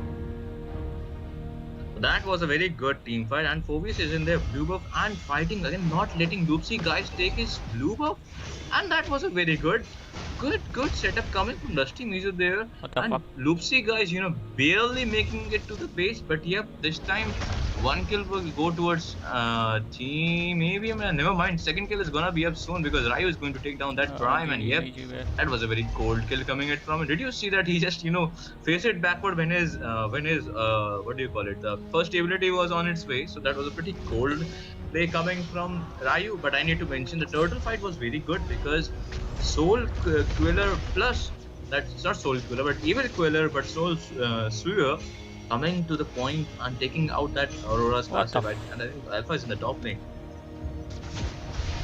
Okay, there is this aggression from both the team Oh, sides. They are trying it, but execute. look at that Radium goes down into the hands of Turret. That was quite unfortunate to see, but Team ABM, they picked up their aggression. They are just doing their own work. They are invading yet again. Oh, okay. Wait a minute. Phoebus, you're in a very bad position. It looks like Lucy guys will be picking up that kill for from that Phoebus. They have this aggression, team Zohunt right now. Lucy guys is just making sure to get those advantage up with the Suyu. He is there into the team fight as well. His rotations are quite quick compared to the game one, I have to say, Solkai. Equally चल रहा है दोनों। This game in order to maintain this best of 3 series and make this game to the game number 3 also. And अरे Alpha Chat, and I need to point out अरे भाई बहुत बहुत बहुत बहुत गंदा हगा हुआ वाला। Never mind. Okay. Sad man, sad. Sorry to interrupt. गंदा हक दिया भाई। Very sad gameplay coming from Ryu because I think Apex was trying to recall and Ryu went in, and I think maybe that was a miss Alpha charge there. Yeah. Making out position of that. It's okay. Alpha getting out positioned by that Alpha charge, and Luxi guys along with his teammate taking advantage of that. When will your game start? I think after this match. Okay, looks like the 2-3 minutes later, the game will start. Looks like the guiding lights will be there, but not enough. I'm also waiting for the IGN game. Picks up that snipe onto Apex. A What the fuck? Novaya, he or she is Yeah, a bro, he's beast. melting. As they on the other hand, top lane, on the bot lane, another pick of two men already down from the side of team ABM. They are just playing mind games, a reverse mind games. I have to say, what just happened into the game one with ABM is happening again with Team Zohunt, Soul Sky. Man, they really bringing out their A game this time, and that was a very painful death coming to I think Radium that was because if you see, and I Radium think is the dead. three people are again at the top lane, No, no, and no, no, no. John. No, Oh, never mind. I thought otherwise that was very close call. But I need to point close out call. that was a very synergetical. That faster recall was also on point along with Harriet's two dash plus that burst damage combo and again deleting that particular ult. I think that was, Ay. if I remember correctly, that was Radium that time. Radium will die for Mm-hmm. the first time in this game. That was a beautiful team fight coming in from Zone. I think three people in the bot lane. Oh, Povius again in trouble. He gets the earthquake shatter onto him, GG. but Oh, क्या pick of कर रहा है nowhere to भाई? run. Hanifan picks up इतना the squishy कैसे हो रहा kill. है फोबियस? Look 5 बार at मर गया Hanifan already. 203, but top lane there is still skirmish going on. A flicker, Project Glacier missing on. Asuna goes down. On the other hand, Ryu comes in with the charge. The alpha charge onto him. Just not enough. The blazing duet coming into the play as well into the turret. Will Radium able to pick up that kill? Looks like Ryu will Okay. be the will be the one picking up Which those team kill are and you competing against? getting a I'm not playing, bro. good assist to himself. that was on point. Did you see that But you guys Patrika want me to play? jumping right back in with a flicker, falling not for Okay, blazing okay. toward the side of Harriet to take down that What do you Prime? think about And that? they actually did it very well. Prime, dodged that, but I think there is a turtle fight. And yep, turtle fight. No, there was turtles. I think that was a very good turtle secure coming from Lucy guys because as Ryu was not ready for the turtle fight, and that team fight was very, really good coming from Avium and also for Zohan because Harris really managed to dash out a lot of damage, taking down at least Sound is playing one good. passive of Aurora Not and one gonna lie. triple with him. But that was a very good, guiding light coming in from Apex. Along with that, Claude using that blazing duet, that's what you call synergy. And as well as Zohan is also showing their A game in this game. So, yep, that's exciting. And we can see Loopsy guys in position. Okay, looks like that the evacuator being used. Studio is still finding its target. He does not want to get a kill under that Matilda because if a lot of resources is being used on that. Oh wait a Oh, minute, Matilda, you're in a very bad position. Prime picks up the kill. On the other hand, the Fovis mid is lane, also dead. Yes, the jumping man Oh. gets the jump onto the reader, but not enough. Double kill into the hands of Prime. Maybe a triple kill coming in, but the pride of fight Oh being my baited god. out as well. And Aurora couldn't flicker out on time. Man, this is what you also call reverse synergy, reverse engineering, because and they are not stopping right Oi, oi, now. I oi, think oi, they are oi, oi, oi, oi. hungry for and that's alpha charge coming in, and nobody holds there. A life chance for Honey Farm right there. So again, coming back to that team fight which just happened before prior to it, that was a very what do you call it? That was a very good point that they were and I think they are chasing Lucy guys. And again, coming back to the team fight, that was a very good team fight coming from Zohan because they really Prime take out the two players along with Dusty Mizo helping Prime. That was a on point stun coming from Dusty Mizo also, and the Jonathan help was cherry on the top. But now I think they are preparing for another team fight, and we can see Jay in the top lane and other people, four people in the mid lane-ish side, I would say, and the Lord is up. Mm-hmm. Okay, the river area control is definitely into the hands of Team Zohunt right now. They are looking to get an early load. On the other hand, Alpha really cannot come out. There is this the Matilda who is trying to provide the vision, but just not enough. Look at that team fight still brewing up. Looks like the team fight is still on the Zaman post being used, Ooh. the Precipitation being used as well. Looks Oh like my the god. Lord will be picked up by Ryu. On the other hand, Team Zohan, two people down. Ryu picking up a kill, but an unstoppable into the hands of Dusty Mizo. Even though the Lord has been taken ये into the edit का side of damage आ रहा Team है बहुत गंदा. ABM, it has already marched in from the bot lane Soul Sky. Lucy guys, I think was outpositioned for that objective, and this is a sign of a good jungler because you are really focused on that objective, and look at the level difference. I think level difference also played a role for that retribution gap, and that was a very on point retribution coming from Ryu. And Claude did a very well good job to distract the teammates of the Zohan to the backside of that red buff in order to let Ryu secure the lot. And Apex, I think, sacrificed himself, or maybe he just dodged a little less than a bullet, I would say, to try to uh, distract Team Zohan for a lot. But I think there is a bottom lane skirmish. Possible skirmish, I could say, but I really don't think so that the Fovius would be taking up the fight Okay, with okay, उधर that match team. चालू हो Maybe गया he'll guys. be Let's go, let's taking go. some.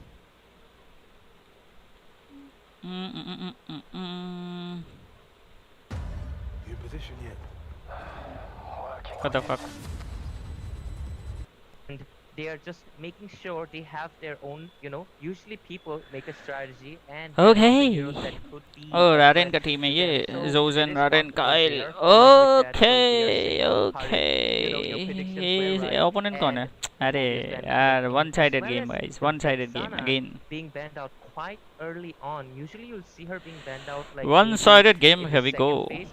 So it is quite interesting to see both sides going for the mage bans. The assassin's still open. What do you think? Is it going to be? Oh no, it's a Khalid. Oh my God, what do you think of Oh, this thing? I like it. I like the Khalid ban. I mean, I like the Khalid pick. Meanwhile, though, the Zushin ban, I would have preferred Aurora ban here, Ray. I definitely would have preferred an Aurora ban because she's open, right? Usually Damn. we see the mages get traded off, the two queens. Mhm. We see the Vexana get traded off for the Aurora. But here, Vexana is banned out, but so Aurora is free for the picking. Not sure if they want to go for it so soon, so early on. But that Khalid, I have to say, I wanted him to be picked, right? Pretty good in the EXP, really tanky. You can play him as a tank or you can play him as a damage dealer as well. He is very amazing at diving into the back lane. So I like that pick here. Now, two more picks on the side of Tri Brawl. We're going to see the Valentina as well as the Gatot. So Valentina here, she can just steal that Aurora ultimate up. So I think that's good picks coming in from the side of Tri Brawl. Yep, I agree with you. Valentina, she is a bit of an evergreen mage considering the way her kit is designed to be. Her ultimate can easily utilize the enemy opposition's ultimate and make it beneficial to her team. But Valentina being picked early on, it is also a little bit of a double-edged sword because the enemy opposition knows you're going to steal, and right now they're going to be carefully picking their heroes, making sure that you do not get the desired ultimates that you wish for. So, just like I said, a double-edged sword, and they're responding with a Hayabusa as well as a Claude quite early on. But at the same time, I think Claude deserves to be a priority pick in this meta, especially considering the manaless update that came in. Don't you agree on that, things? True, true. I mean, he did get a bit of changes in his kit, right? That mana was removed. It was pretty annoying. So they Hmm. removed it up, they replaced it with energy. So now he's very viable in that gold lane. But I'm a bit worried for the side of team Divine Regime here, right? They've showed their draft. It's out in the open. Look at that. We know Claude is going into the gold lane. We know Hayabusa is going to jungle, and we know Khalid is going to go into the EXP. So we know their draft already. We know what they're going to pick up next, right? A tank and a mage. There's no flex picks coming in from their end.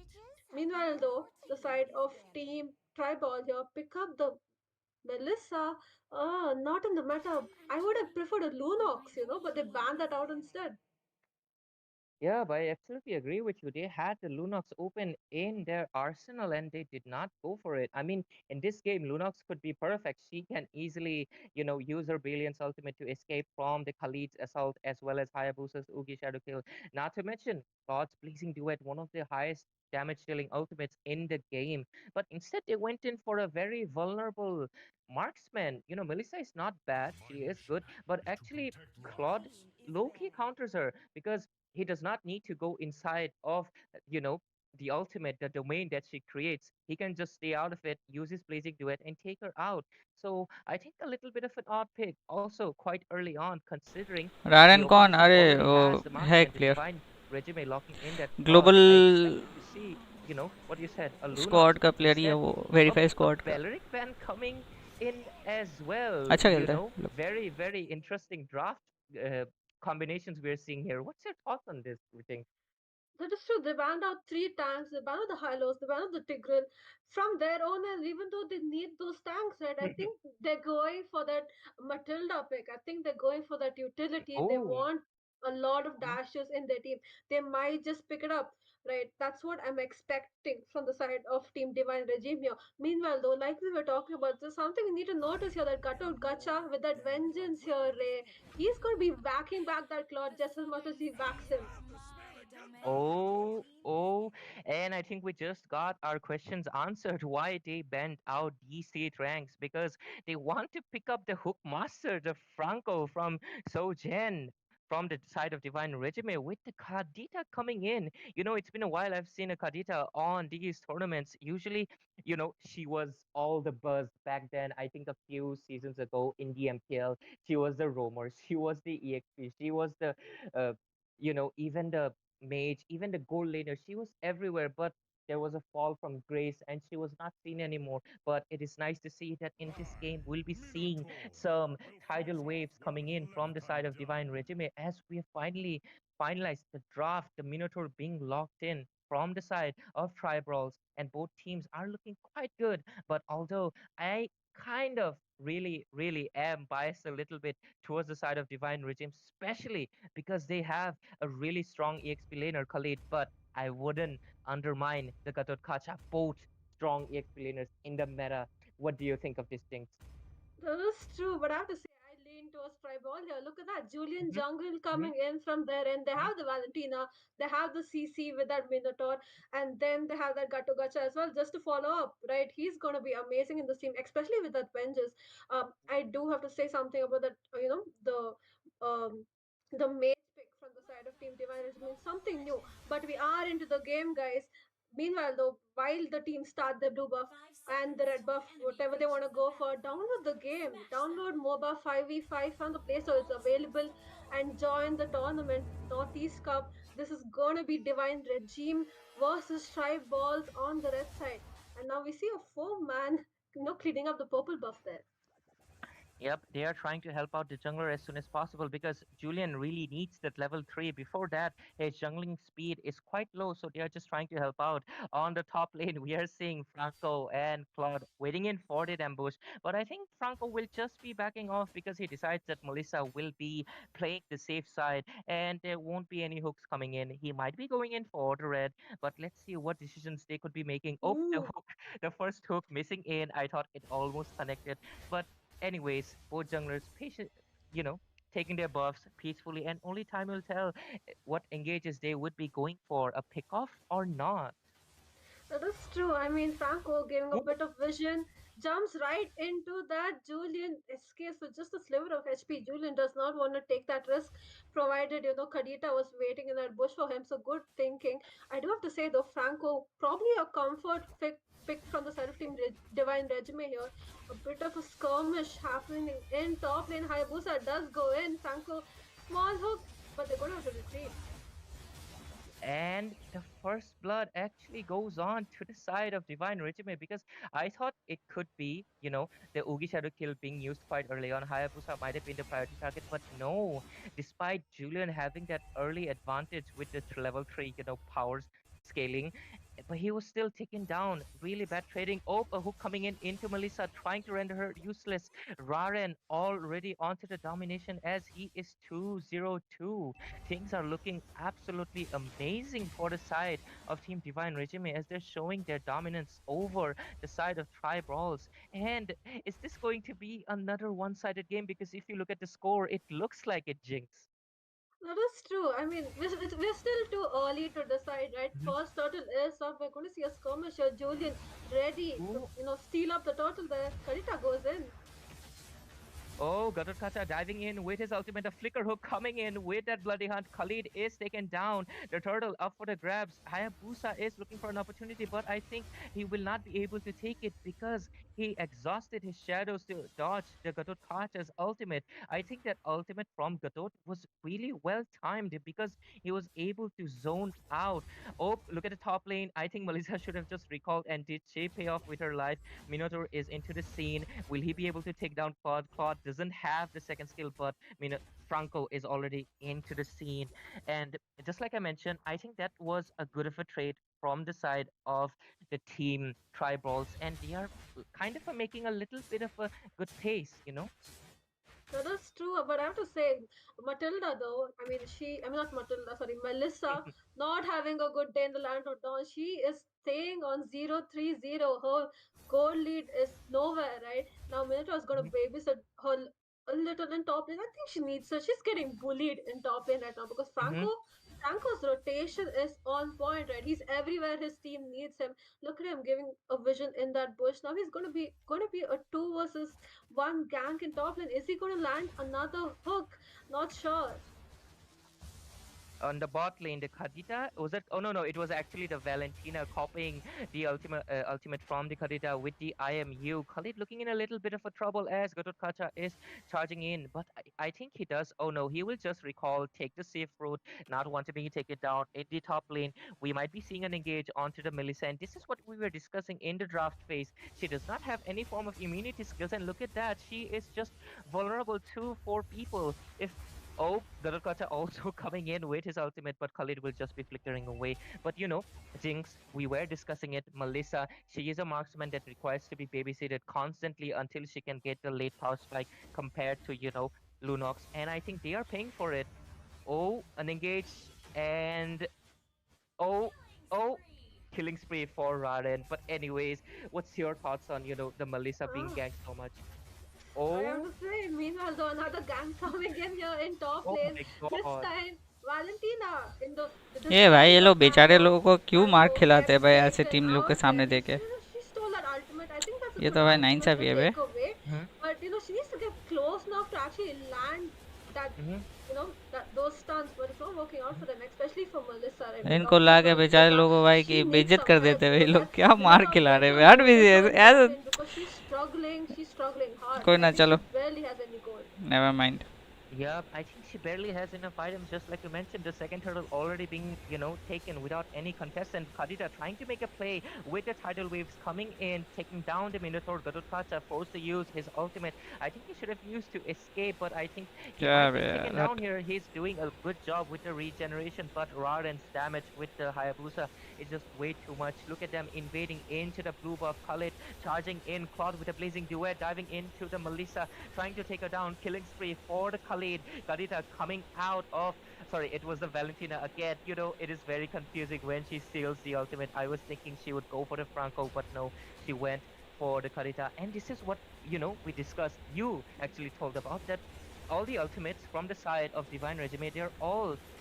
nearby, at close range. The engage just does not stop. Divine Regime is still so hungry for kills. Oh my god. True, I mean they have no chill, no chill. They're just hungry going for on and kills on. They want that blood, right? They want to end the game, and I would end the game too. हाँ The goal कसम भाई lane now is severely underfarmed, right? Melissa कुत्ता having बना a रहे हैं इन very लोगों को hard भाई time to कुत्ता get बना her रहे हैं और goals कुछ in, नहीं but she just might be able to escape. But that's a 4-man gang coming in there. She is getting bullied hard here, Ray. I sort of feel bad for her. They should at I least feel hold for bad 15 for her. minutes हाँ ना बे Oh छः my छः god, minute में what is happening in Garutkata तवा बना staying दिया बहुत सारे लोगों को onto that Hayabusa shut down. I think that was a Tawa little bit बना of a दिया भाई hard कुछ position नहीं तवा coming के in इस as साइड लेके Franco पेल रहा है उस साइड ले already जाके पेल रहा retreated. Franco है killing गरम तवे में you डाल know, के पेल रहे हैं killing इनको actually Franco actually warm took up the match चल रहा Minotaur है into warm up match Hayabusa and caused the trouble माँ for it. That कसम was a भाई hilarious scene to see. But just like that, I'm not taking a enemy second भी to like breathe. भाई Just RAM look कर at low that. यार They are थोड़ा तो इज्जत engaging रख दो यार one after another, every lane from top to bottom. They are not giving us, even a second to breathe. Look at Franco just taunting in. Khalid already into the scene with the sandstorm. Claude with the blazing duet diving in as well. Valentina being taken down, and a double kill for Kirin on that Khadija. Julian looking for a kill. Oh my god, these teams, they are not patient. They want blood. Melissa finally trying to make a play, shut down, but she will also be punished for her aggression. A killing spree for God. Oh my god, both teams very impatient and they just want the blood. Obviously भाई That is true. I mean, Hayabusa meanwhile gets the third turtle. I have to say, the Claude dealing a lot of damage, right? All that bullying he did in top lane definitely working out for him. And the side of Team Divine Regime, they know what they're doing this game, right? They're pushing down those lanes, they're taking those team fights because they know they can win. Gutter Gacha once again coming in. lands on absolutely no one. Not sure why he was using his ultimate there at that point though. Franco is ready for another team fight. Oh my god, if you look at it, engage so many resources being used left and right. Khalid using the sandstorm to heal himself. Julian trying to make a retreat. Melissa's puppet connecting onto four people. Another hook coming in onto that Minotaur. Gototkacha trying to sustain as much as possible, but there is just not enough damage or sustain. They are not able to take down anyone while their side loses four bodies. Khalid trying to make a little bit of a confident play, but he will just be Ooh. flickering away. Oh my god, look at the taunt coming in from Hyung on the Khalid. They know they are absolutely dominating. You know, Jinx, we were hoping that we would see an equal match, but Divine कास्टल लोग भी Regime बोल रहे proving us हैं भाई wrong, denying that joy as they are proceeding with a complete one-sided play. Look at that Franco. A bit of a trolling here pulls that red buff way far. Melissa once again gets caught out in top lane. Another skirmish Ray. You cannot breathe this match whatsoever. बुली कहते Yep, this is हैं not a good thing for a hype caster because every moment is a hype. Look at Claude charging in with the blazing duet again अच्छा and again, but he will be punished for his overextension. But Hayabusa's stacks on the Sky Piercer really helping him secure all those kills. And right now, I'll take a breather. Jinx, what's your analysis for this game? All I can say is absolute domination. Yeah, I think we were wrong, right? We were wrong, especially about Kadita pick. She is doing amazing in this match. Yeah. That comfort hero, especially the Franco landing all his hooks, landing landing those hooks, landing those ultimates right where we need him to. He's doing amazing. Lord is the first Lord of the game. If they get this, they might just be able to end the game because the side of Team Tribe Brawl here have no damage, no gold. Um, another hook. Another hook on Valentina this time around, though. She has that Khalid ultimate. She might have been able to escape. But I have to say, Franco doing really, really well. Meanwhile, though, Hayabusa as well as Claude chunking down that lot, they are ready to end the game here. And I would too, with almost like a, 12, I mean, almost like a 8K goal lead. I would end the game. Oh my god, look at Franco with the bloody hunt, but Gato Chacha charging in with the ultimate vengeance, popping in left and right, inspires use plot with a blazing duet. Gato Chacha being stuck into midst of four people. There is no options left for him. Hayabusa with the Uki shadow kill. Just like I said, the wind of nature completely nullifies it, and Melissa was able to survive.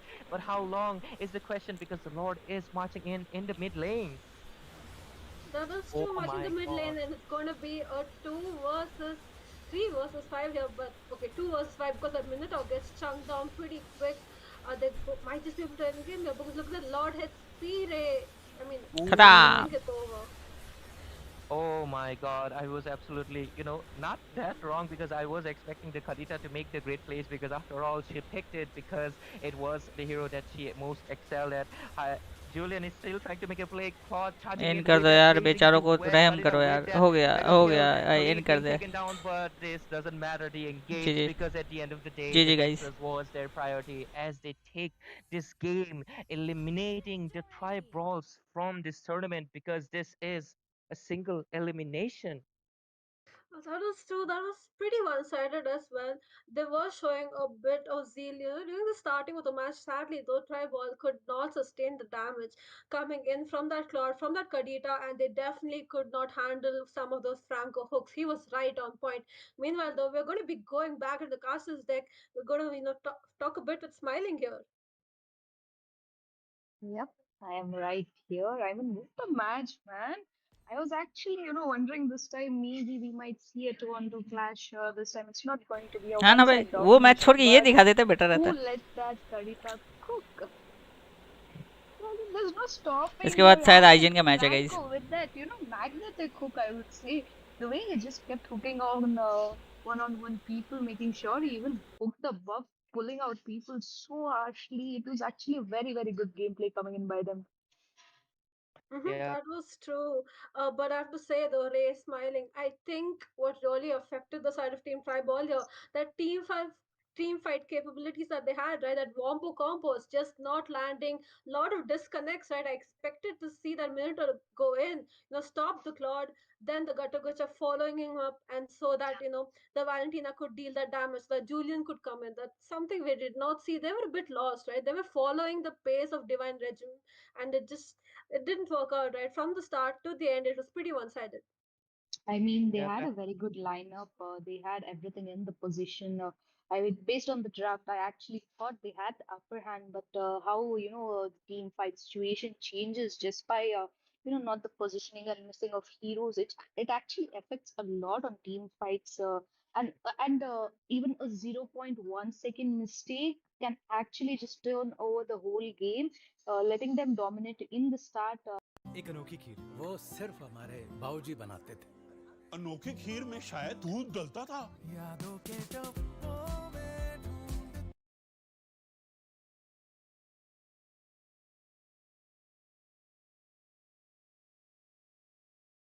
Sorry for this guys, वो add आ गया, झांटू झांटू add.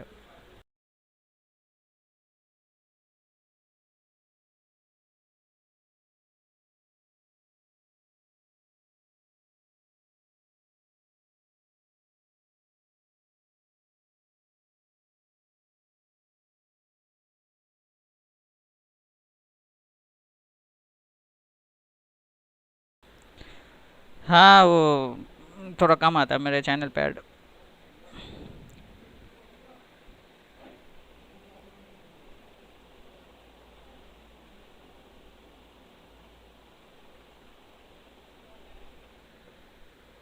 कल मेरे को 30 second का 3 add देखना पड़ा पूरा continue.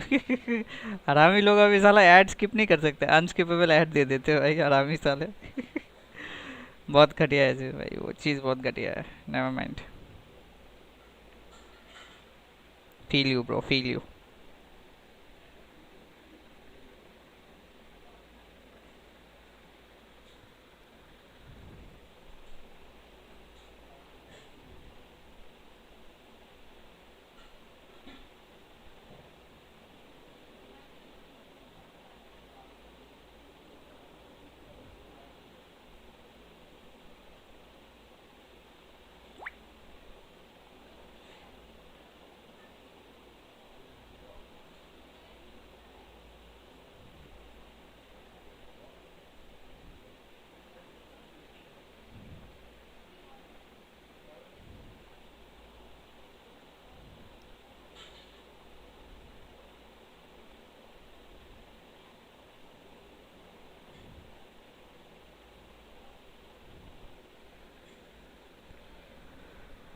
चल ये तो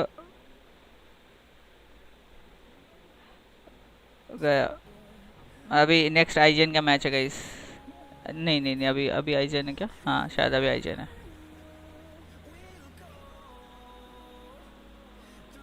मज़ा आएगा नेक्स्ट वाला मैच, वही वन साइडेड ही होगा बट नेवर माइंड, मज़ा आएगा।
चलो जब तक ये होता है थोड़ा कुछ और देख लेते हैं। कहीं और टूर्नामेंट वूर्नामेंट चल रहा है क्या? Sorry, the Vixana will also be taken down at the same time. Radium soaking up that gold from the top lane turret as Carry is looking to disrupt his farm, but just look at that, Solski. Not I bad. think Zohunt are in a pretty bad पहला match कौन position जीता because there's भाई? a lot of back and forth going on right now. अबे score तो लगा देते. ABM ही Well, जीता होगा I exactly. guess. And there's a one more team fight breakout, and this time there's Dusty Mizo getting deleted. What a good synergical gameplay coming from ABM. I would like to say that because that all the three skills were on exact same times. The other, I think there might be 0.5 second difference between the casting of the skills. But yep, that was a very good stun. The first the stun, then the dagger combo, then the damage coming from the mage on point. Loved it. Absolutely loved it. And we can see a second turtle is up for the game. Short horror And film. this time, Team Zohunt is literally losing their momentum as of now because they are 2-to-8 ratio of the scoreboard. 2 kills of Team Zohunt, 8 kills of Team ABM. They're actually 6 kills ahead, right? They are in the position to take down everyone. Now that the next turtle is up, maybe this time Team Zohunt will not try it, but we can see positioning of the Yushong in the mid lane.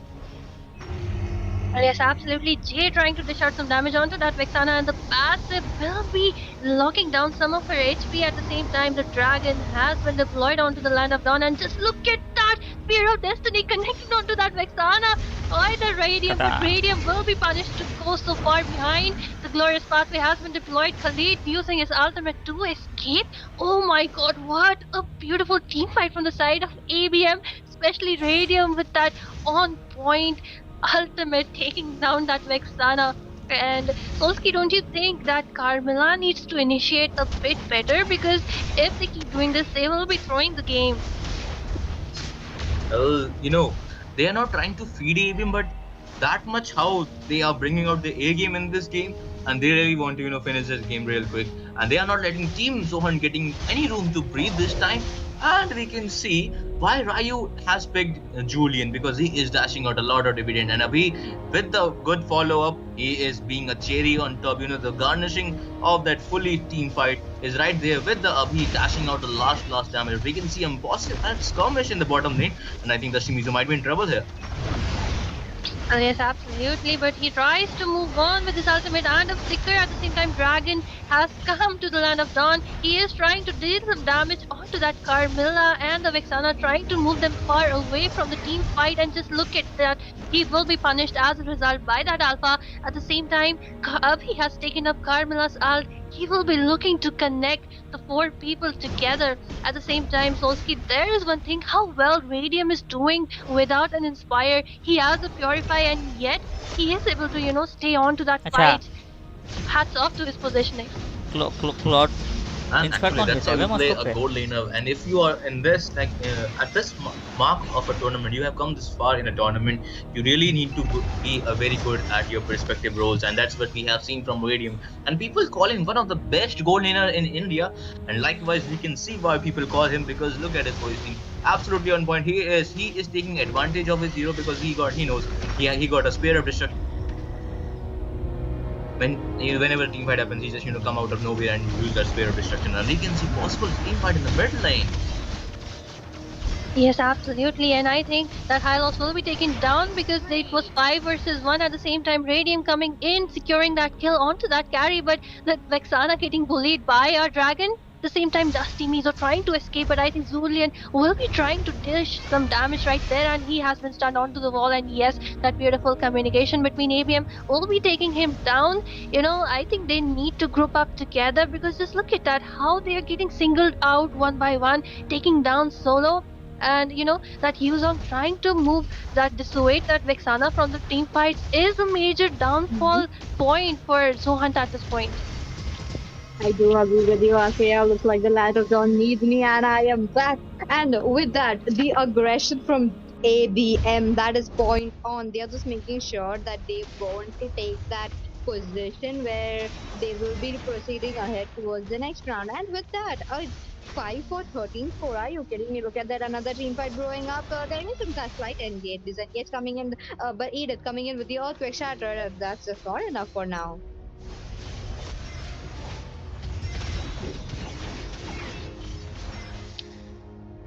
Yes, absolutely. And I think Zohunt will be looking to defend for a while because just look at that scoreboard of 5 to 13. They are lagging behind in a Mhm. lot of gold of around 10k. And I think the second tier turret will also be going down. Just look at that Hylos charging in, but he will be terrified at the same time. Glorious Pathway has been deployed. Dusty Needs will in a pretty low HP. I think Hylos is pretty far ahead, but he is joined in by that dragon. He is trying to overextend. He will be getting that kill onto that carry, but I think at the same time, just look at that. Carmela has also been taken down. He's just rampaging inside the turret, PG. Yes, he is definitely into that fountain, but unfortunately, looks like it will be the Vexana picking up that kill. But I have to say, there's no one there to choke down the Yuzhong. He was right in your face, though, Hunt. He was right in your like, so close, just an inch away, and yet. I have to look at the items. I have to just see if they made any kind of anti-heal because the Yuzhong was just getting his passive up and up every single time. Well, yes, absolutely. And now I think it will be an uncontested Lord because, Mhm. yeah, just look at that. They are pretty far behind in all that gold. And I think, Carmela needs to wait up for a bit. And I think they still have that hope because they have Carmela, they have Vexana. And if that chain CC connects onto pretty well along with that Alpha, they can take him down. And they need to be, prevent themselves from being singled out. And I think Radium should be one of the key takeouts in this game because he is being the bone of contention. He is dealing a lot of damage. Yes, he is dealing a lot of damage. He is all time along with the Radium. I think even the Julian as well as the Arsenal is farmed out, but the mid lane there is some fight going on. There's an exchange of blows. Julian trying to get this damage onto the side of Team Zohan. Not enough. He backs off for now, but for how long Team Zohan will be just taking all the aggression to them? Oh, wait a minute! Yuzhong taking up that kill onto the carry. What is happening? Two men down from the side of Team Zohan. Even the Yuzhong taken down. The Lord is still there. The Lord is marching from the bot lane already into the crystal. This is looking very bad for Team Zohan. Oh, will it be just enough? Looks like Yuzhong will be picking up another kill while soaking those turret damage as well. And it is the end for that crystal. GG. Not Well, bad. it was an absolute snowball, absolute, domination coming from the side of Team ABM. The way they were initiating, especially that Yuzong, along with that high loss, soaking up all the damage. And, the MVP, if you ask me, I really loved that Jay's gameplay there because, Vexana was needed in the team fights, but he was just signaling her out, not letting her join the team fights. And at the same time, of course, that damage coming from that Ryu along with his retributions, and not to mention PG, Radium with his ultimate did take down the Vexana in the very beginning. It was an iconic moment if you ask me, and yeah, all of those factors combined, the ABM will be taking this victory. And just look at that Valentina. Oh, she has already gone for a wishing lantern and she has the highest amount of damage. I always see Abhi with any mage he takes up, he is doing a pretty good job right there, PG. Yes, it is also now one of the top India's majors. The team ABM. I've just heard this. So yeah, you don't get what you deserve. You get what you don't wish for. This is what ABM is having, and they managed to pick up that victory for themselves. With that, this would be the game number for one for you, or two for one domination. ABM winning out the trade here. On the other hand, we will be right back after a short break. We are coming back with game number two, while Meow Meow Gang will be coming against Team Misfits.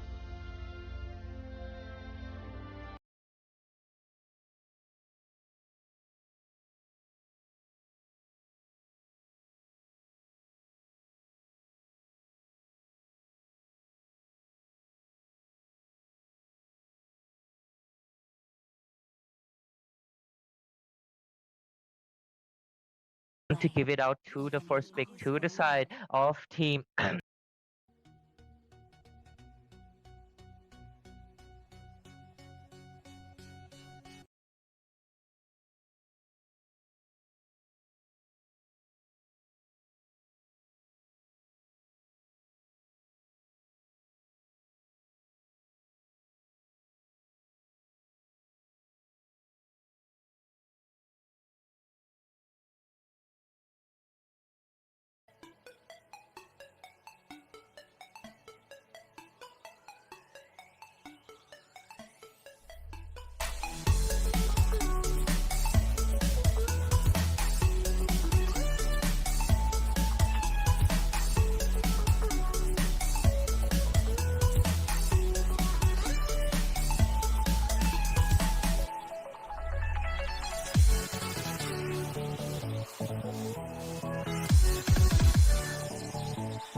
So, ladies and gentlemen, we are back to Northeast Cup 2024.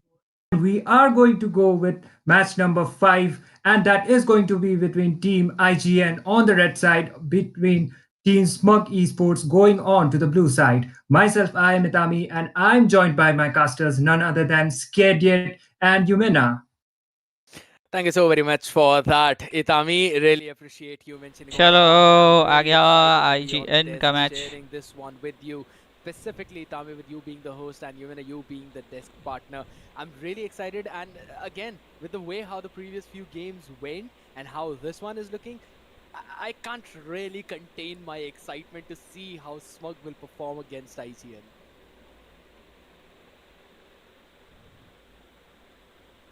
I mean, I guess they will be doing quite well, and both of these teams actually will be representing Sikkim. So, myself being, I am really, really hyped for this match.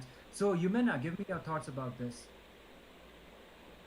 I for sure am quite excited because yesterday and how all the matches have been going on for, quite a few hours now. I think there have been neck to neck battles, and I think this is going to be one of them because we do know how well IGN has been performing lately into the past tournaments as well as the showcase match that we witnessed quite a few days ago. And I must agree that both the teams are quite strong in that aspect. We just have to wait and see how both the teams, strategize their composition for now, because we have been seeing new strategies coming out by a lot of round teams, because this is the G G Northeast Cup we are talking about. You do not want to miss the chance to be onto the land event. I mean, I definitely that's agree with yep. you, and yep, I guess Team IGN as well as Smuggy Sports both are ready for action, and I can't wait to see Team IGN on some action as well. Personally, I am supporting them, and yep, I will be looking forward to their matches as well. To be honest, anything could happen in this game. And you know what? Again, Itami, you've already mentioned that you're ready for the games. We might as well just jump directly into the draft as well at the same time, because all the players I know I can see are getting ready. That's basically the part of being in the production crew, ladies and gentlemen. You might not know a few things, but I actually do. So we will jump into the drafting phase of the Northeast Cup. It's going to be Smug Esports on the blue side taking on IGN on the red side as now the draft begins. Itami, I thank you so very much for bringing us into this game. Now, Yuvina, we're going to take it forward as it's the first ban for Smug. Well, before we jump onto the draft phase, Cadet, I really would want to mention that both the teams are looking quite strong with their lineup. I mean, we know all the players, we do know how well they have been practicing for the past few weeks as well. And it's not a secret anymore that both the teams have new strategies up their sleeves as well. I'm really looking forward to see some new kind of gameplay coming in from both the teams, since I think they have already researched on each other. I mean, I'm expecting them to have done studies on each other, because you do not want to go blind first into the match. Meanwhile, like I was talking about studying each other, they're just banning out that link for respect right there, scared yet. True, now we've got to hold our horses here a little bit, Humina, because again, the first pan lane, normally we talk about how EXP lane right now is becoming the priority. Now, here's the thing. I've been in talks with quite a few people out there, right? Even the MPL coaches and the MPL casters. And we've all been discussing about the similar fact how Khalid has actually been the one who has been taking over the meta like a storm. The pick rate is up by 400% in the Filipino region too. So I kind of want to see similar strategy or at least similar kind of pick rate of that hero here too. And probably that is one of the reasons why even IGN banned out the Phobius, because now that's one less CXP laner to deal with.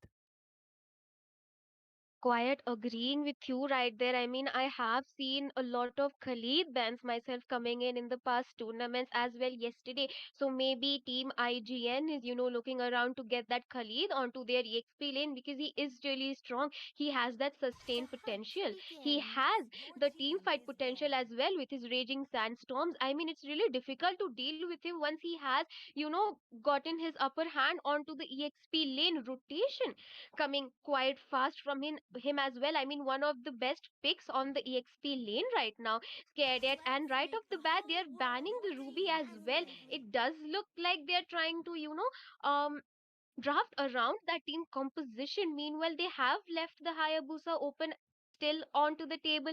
They have also left the heavy CC Aurora open, and we do know like how annoying she can be in those team fights, Carrier. She can actually be very annoying, I agree. But at the same time, I'm looking at the Florin ban and I kind of am trying to decipher what might actually be the way to go, right? Because the Hayabusa is open, Khalid is open, Roger is open, you've got Alice that is open.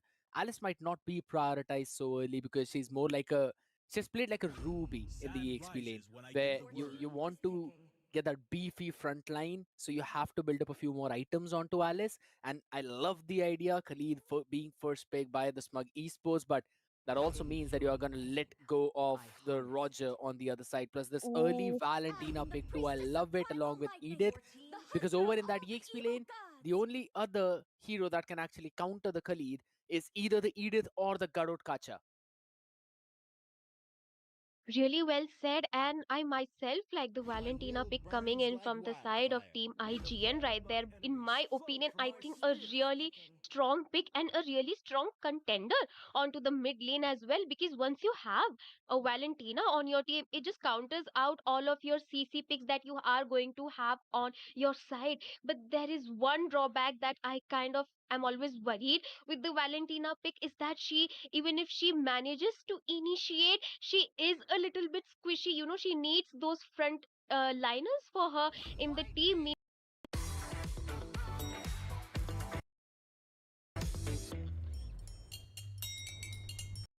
Have the Carmela open, we do know how strong she has been onto the Rome position lately. What do you have to say? Do you think either of the teams are going to go ahead with the pick, or they're just going to leave it out and trade it for, maybe a Tigreal in that aspect?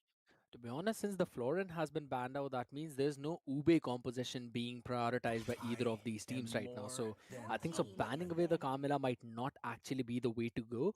And I like the idea of the Julian being banned out by Respect, making sure that it's just the now jungle choke down that's coming in by the side of IGN. They've already locked in their own jungler in the form of Xborg. But here's the thing, Xborg, Edith, both of these are so good flex pick. Xborg for EXP and the jungle, Edith for EXP or the roam position. So even now you don't really know where these two picks are going to go. But for the side of Smug Esports, the draft is quite simple, straightforward. They've got the Khalid for the EXP, they've got Minsatar for the gold lane, and Valir in for that mid lane. Now there are a few more flexibilities here that could be done, and that's not me. That's the Filipino stats now that are talking, where Khalid can actually be played in the roam position.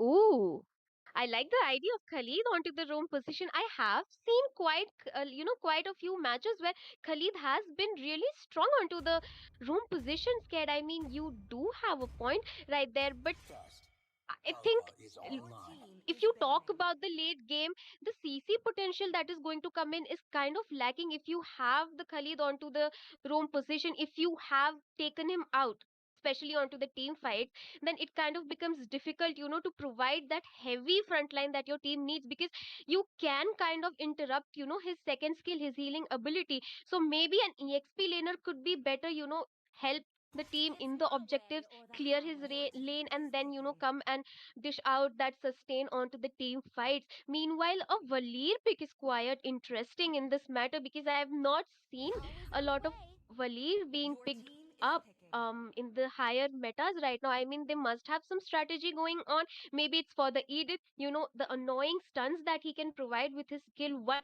can be really frustrating for Anti to just stand in front. We'll just have to see. And the Matilda being picked off really strong for their team. The mobility that she can provide to IGN in this aspect looks really strong, in my opinion, Scarier. It's a full dive composition now for the side of IGN. They just want to go in. There's no way to jump back. So I think so they can finish off their draft with either a Harith into the pick, but that might not actually make a sense because there's Ravi on Minsatar on the other side. So maybe a Claude would be the best pick in this scenario, or a Nathan. if they want to secure some good amount of late game. I wouldn't really lean towards Nathan because they've already got a lot of magic damage. So for Smug, they're locking in the Masha along with the Roger. Now that is interesting. Ooh, That is very that interesting because here's the thing. Either of these three fighters could go in any of those lanes that you think about. Either Roam, EXP or Gold. Victory is in sight, soldier. well, they are playing with the minds of the teams and us casters as well. Meanwhile, Aaron going ahead and locking onto that Moscow. Strong pick in my opinion, but scared yet. I quite feel like the early game damage is kind of lacking coming on from the side of Team IGN right now. I mean, they are playing around the mid to late game composition. You have to wait for Xbox to get his War Axe and the immortality to be sustainable onto the team fights unless respect is able to snowball faster compared to Roger coming here right now. But we do know how scary Roger is once he's able to get that early advantage on his team. Meanwhile, I think the Khalid is going to go onto the room position because we do have a Masha onto the team, looking quite strong for the side of Smug right here. But I think they need to play a little bit careful, maybe try to pick off one or two heroes. But let's just jump onto the land of Dawn's carrier. Indeed, as now the drafts are set, everything in place, ladies and gentlemen. You are watching the Northeast Cup. The lifelines are on the line for the land ticket as these teams they take the fight against each चलो start हो गया the match we all been waiting. The other side is almost doing the same thing, barring Eden. It's going to be SMUG Esports on the blue. Now moving over towards the top as well, as that's where the rotation of Nob Easy will go. On the other side stands IGN in the fortress in red. Where they will make sure that this team is definitely making in that top four. Yumina. And early leash coming in for that Roger. That means over towards the Litho though, they're not trying to take that priority. It's still respect who will secure it. And it's a Minsatar in the row position, while Khalid is EXP and Masha in the gold. Well, Masha I was gold, about to not point bad. that out. This is quite interesting coming in from SMUG Esports. Maybe a new strategy that they have been playing. अरे comfort pick है भाई, कोई strategy नहीं है. Playing around, but it can be One done. trick से. Ooh, the hook was on point right there, but भाई माशा बहुत पेलेगा यार अगर अच्छे से खेला तो. from the side of Team SMUGs right there. But बहुत पेलेगा माशा अगर सही से खेल गया तो. Minty is soaking up right now doesn't look good because he is kind of squishy onto the early game scared. I mean, I'm not really sure about putting the Minty onto the roam position. They could have swapped it for the goal since you have the Moscow, with those dashes onto the goal lane. The thing about Minstar in that roam is, in fact, if you can land in those hooks, if you can land those spears, only then it becomes viable. Otherwise, it's absolutely not. Plus, Kimi on the Matilda is constantly going to poke the other side, including both Valir as well as Ravi on the Minsitar. So you've basically got no other opportunity, just probably to soak up every single thing that's been thrown at you. Look at him, he's just being a nuisance right now. That's how you want to play with the Matilda. But wait a second, fight right now, taking a fight, will be knocked up as well, the onwards, but this man with the quicksand guard as well is staying stand strong with, just jumps out of the harm's way, making sure that he's going to survive and not getting caught in the raging sandstorm. So trying to fight for that level 4 as Roger jumps in with the turtles and secured by respect. As the mat will eventually try to move forward back, but wait a second, circling eagle committed as Aaron joins it from the top with the spear of destruction as the last in insanity catches on to Oxy.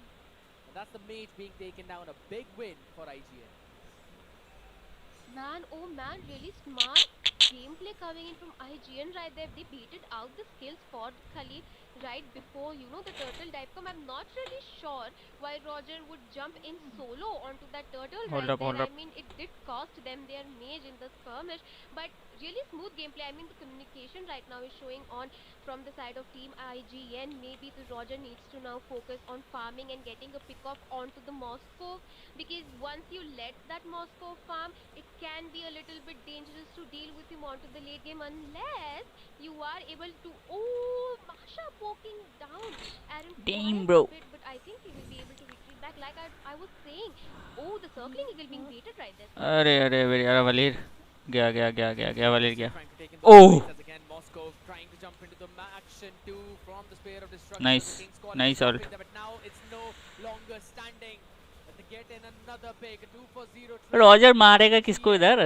Or just making sure that they are demolishing SMUG Esports another knock-up coming in with the onward. Quicksand guard along with the flicker as well as the raging sandstorm was there, but the splash damage perfect with the lasting insanity into the back line. Oi, oi, nice hook. Catches both of them, but there But we go. Star with the not hook. enough damage.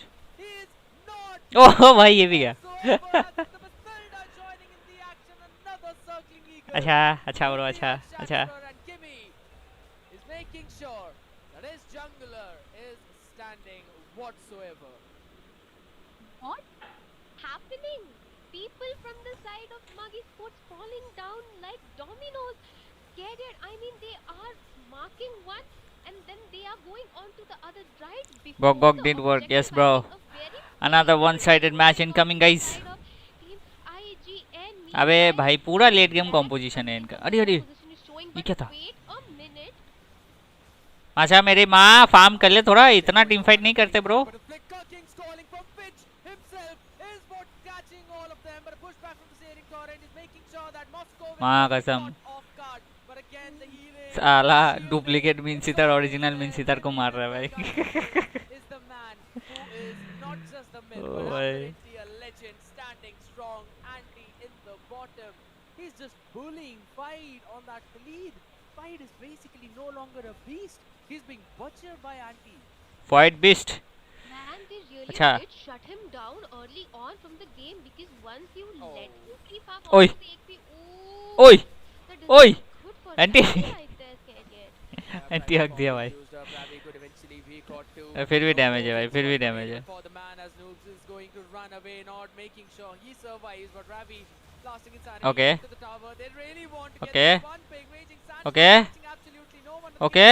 Coming in, but finally Kimi jumps in. भाई. Into the harm's way itself and catches the guy. Oh my goodness! Look at the damage.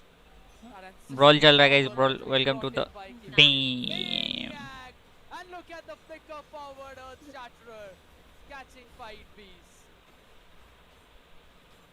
Man, Scared, it's just chaos onto the battlefield right now. They did सही a बोला. phenomenal job, initiating those team fights and then pulling Gok, out gok. their teammates right on time. AVM नहीं खेलेगी. आज नहीं है शायद. है AVM है. I am used as of now and SMUG Esports just being choked down onto their base. I mean, what an position. Yeah, look at that. Another lasting insanity onto Ravi खत्म as well. खत्म Again, खत्म. there's अब तो respect Tartarus मरेगा. on the other side. Accident for the nice. guiding fence. Thunderclap on the shutdown. The squad catches one, but only to be demolished. अच्छा 0-4-0 पे भाई sky piercer बनाया है बली ने. माँ कसम भाई. भाई मतलब ठीक है भाई. थोड़ा तो सोच के बनाओ. Just saw Oxyghost pick up a Sky Piercer. हाँ भाई 0-4-0 के लिए पे स्काई पियर्सर बना रहा है बलीर. Why you would do dam that? भाई. You need the anti-heal, you need the glowing wand and the Ice Queen. I'm not really sure. बलीर बोल रहा मैं उठाऊंगा किल. अब देखो आ गया item. Exactly. It does not seem to be the best possible pick right now. And अरे बलीर मेरे भाई. problem the itemization, but right now a big problem going in for अरे मर गया बे. man. It's just too far forward. साले चार के बीच में एक को मार दिया. अच्छा लेकिन अब मर गया. Coming into the play, there's no way for this अच्छा. to survive. That's again अच्छा another hook landing in. ले भाई ले. तेरे मुंह पे तेरा ले. And Respect is getting every single piece of HP of that Paraga armor back by just his fire missiles. भाई यार कॉमेडी प्लेयर्स आ गए भाई कहाँ से. Insanity because he was caught in King's calling. That's a big problem, Lumina. Oh, that's so unfortunate coming in for SMUG Esports because like I was mentioning, there is quite lack of front liner for the side of Team SMUG Esports. I mean, the Ravi is not able to sustain. like It's he not was comedy, it's supposed strategy. to. I mean, Tragedy. strategy is not playing out. Meanwhile, the Bali is not really sure. They're अरे being भाई. very useful in this team kind of really shutting down. भाई को Novi किसी ने Dog. सिखा दिया है कि Because वलीर farm, पे I mean, they are sky piercer बहुत very ओपी है. lax. Yeah, indeed. Right now, this team to be in the bad one. But again, look at the constant piece of poking that's coming in from Kimmy. The guy is just playing maniac. He's literally playing maniac. ओए ये क्या था? So Flicker with the hook coming in. But Respect is still going to survive that. Because guess what? The guy had the Firaga armor up. ओए Oh, अबे लग रहा है hook लग रहा है guys. we are actually hook लग रहा है seeing guys. Ravi now landed a few good hooks, but do you think it's a little too late with almost a 9,700 gold lead? हाँ वही मतलब लग रहा है, लेकिन बहुत लेट कर Really दिया भाई, not ये from the ऊपर अर्ली early गेम start. लगाना I चाहिए था. swear they need to wait for that item spike to work in their favor. They are not tanky enough. They do not have the farm.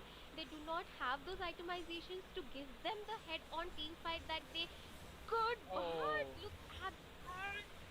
Damn भाई. that's just a full-fledged burst coming in, and Aaron with a spear of destruction, catching that finish. A big chunky wave in the mid lane, but the timer hits 11 on that clock. All the minions spawning माशा in. माशा No more माशा, raging ओए sandstorm right ओए now. It is ओए भाई, available, but they're not बहुत दर्द committing देता है for भाई it. माशा. The Shatterer not catching anyone, but look at हाँ where अरे disrespect going. The King's calling in the crystal in the भाई fountain. ने Just बचने के massive लिए 20 के disturbed. अंदर And a king calling flare मार दिया. bomb G was G. coming in, trying to catch one. Masha with thunderclap. One more shot is there, but it does not matter. As the minions are still hitting that crystal, and Aaron is free hitting everyone on the backside. They're still trying to catch in a few more as the Lycan अच्छा sky प्लसर काम आ गया guys. one pick, but Anti gets shut down. It does not matter yet again as the crystal वलीर का sky प्लसर काम आ गया भाई, लेकिन game नहीं बचा पाया, वो अलग बात है. basic attack is what gets एक paid. किल दिला दिया उसको स्काई Crazy पियर्सन ने. What just भाई. happened, scared yet? What just happened? I mean, they snowballed like crazy from the early game. मैं भी From वही that सोचू, गेम तो शुरू हुआ था अभी, Minsika इतना not जल्दी कैसे खत्म हो falling गया. onto their own position, not really dam भाई sure dam. about that Waleed right there. Kimmy doing a phenomenal job initiating those team fights, pulling out the team members back. What can you do as an answer to that dive comp coming in from IGN? Scared yet? Absolutely beautiful. It indeed was. It indeed. And Kimmy, very well deserved MVP as well with 3-0 and 17. My oh my. If that's the kind of domination this team is going to carry from the region of Sikkim, you can't even say what they're going to bring on the table in terms of the line event when it's actually going to happen. It was absolutely nightmaric. And Itami, now you've joined us as well. Bro, that was a treat for your eyes.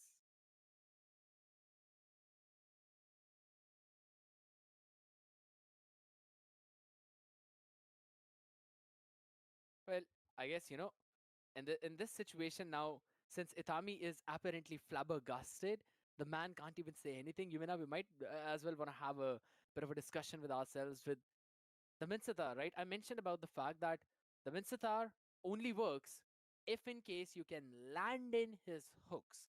That's the only situation when in roam position you can capitalize on that value. If you can't land in those hooks, even if you use the flicker king's calling, it's not going to matter because people are just going to walk away from that area.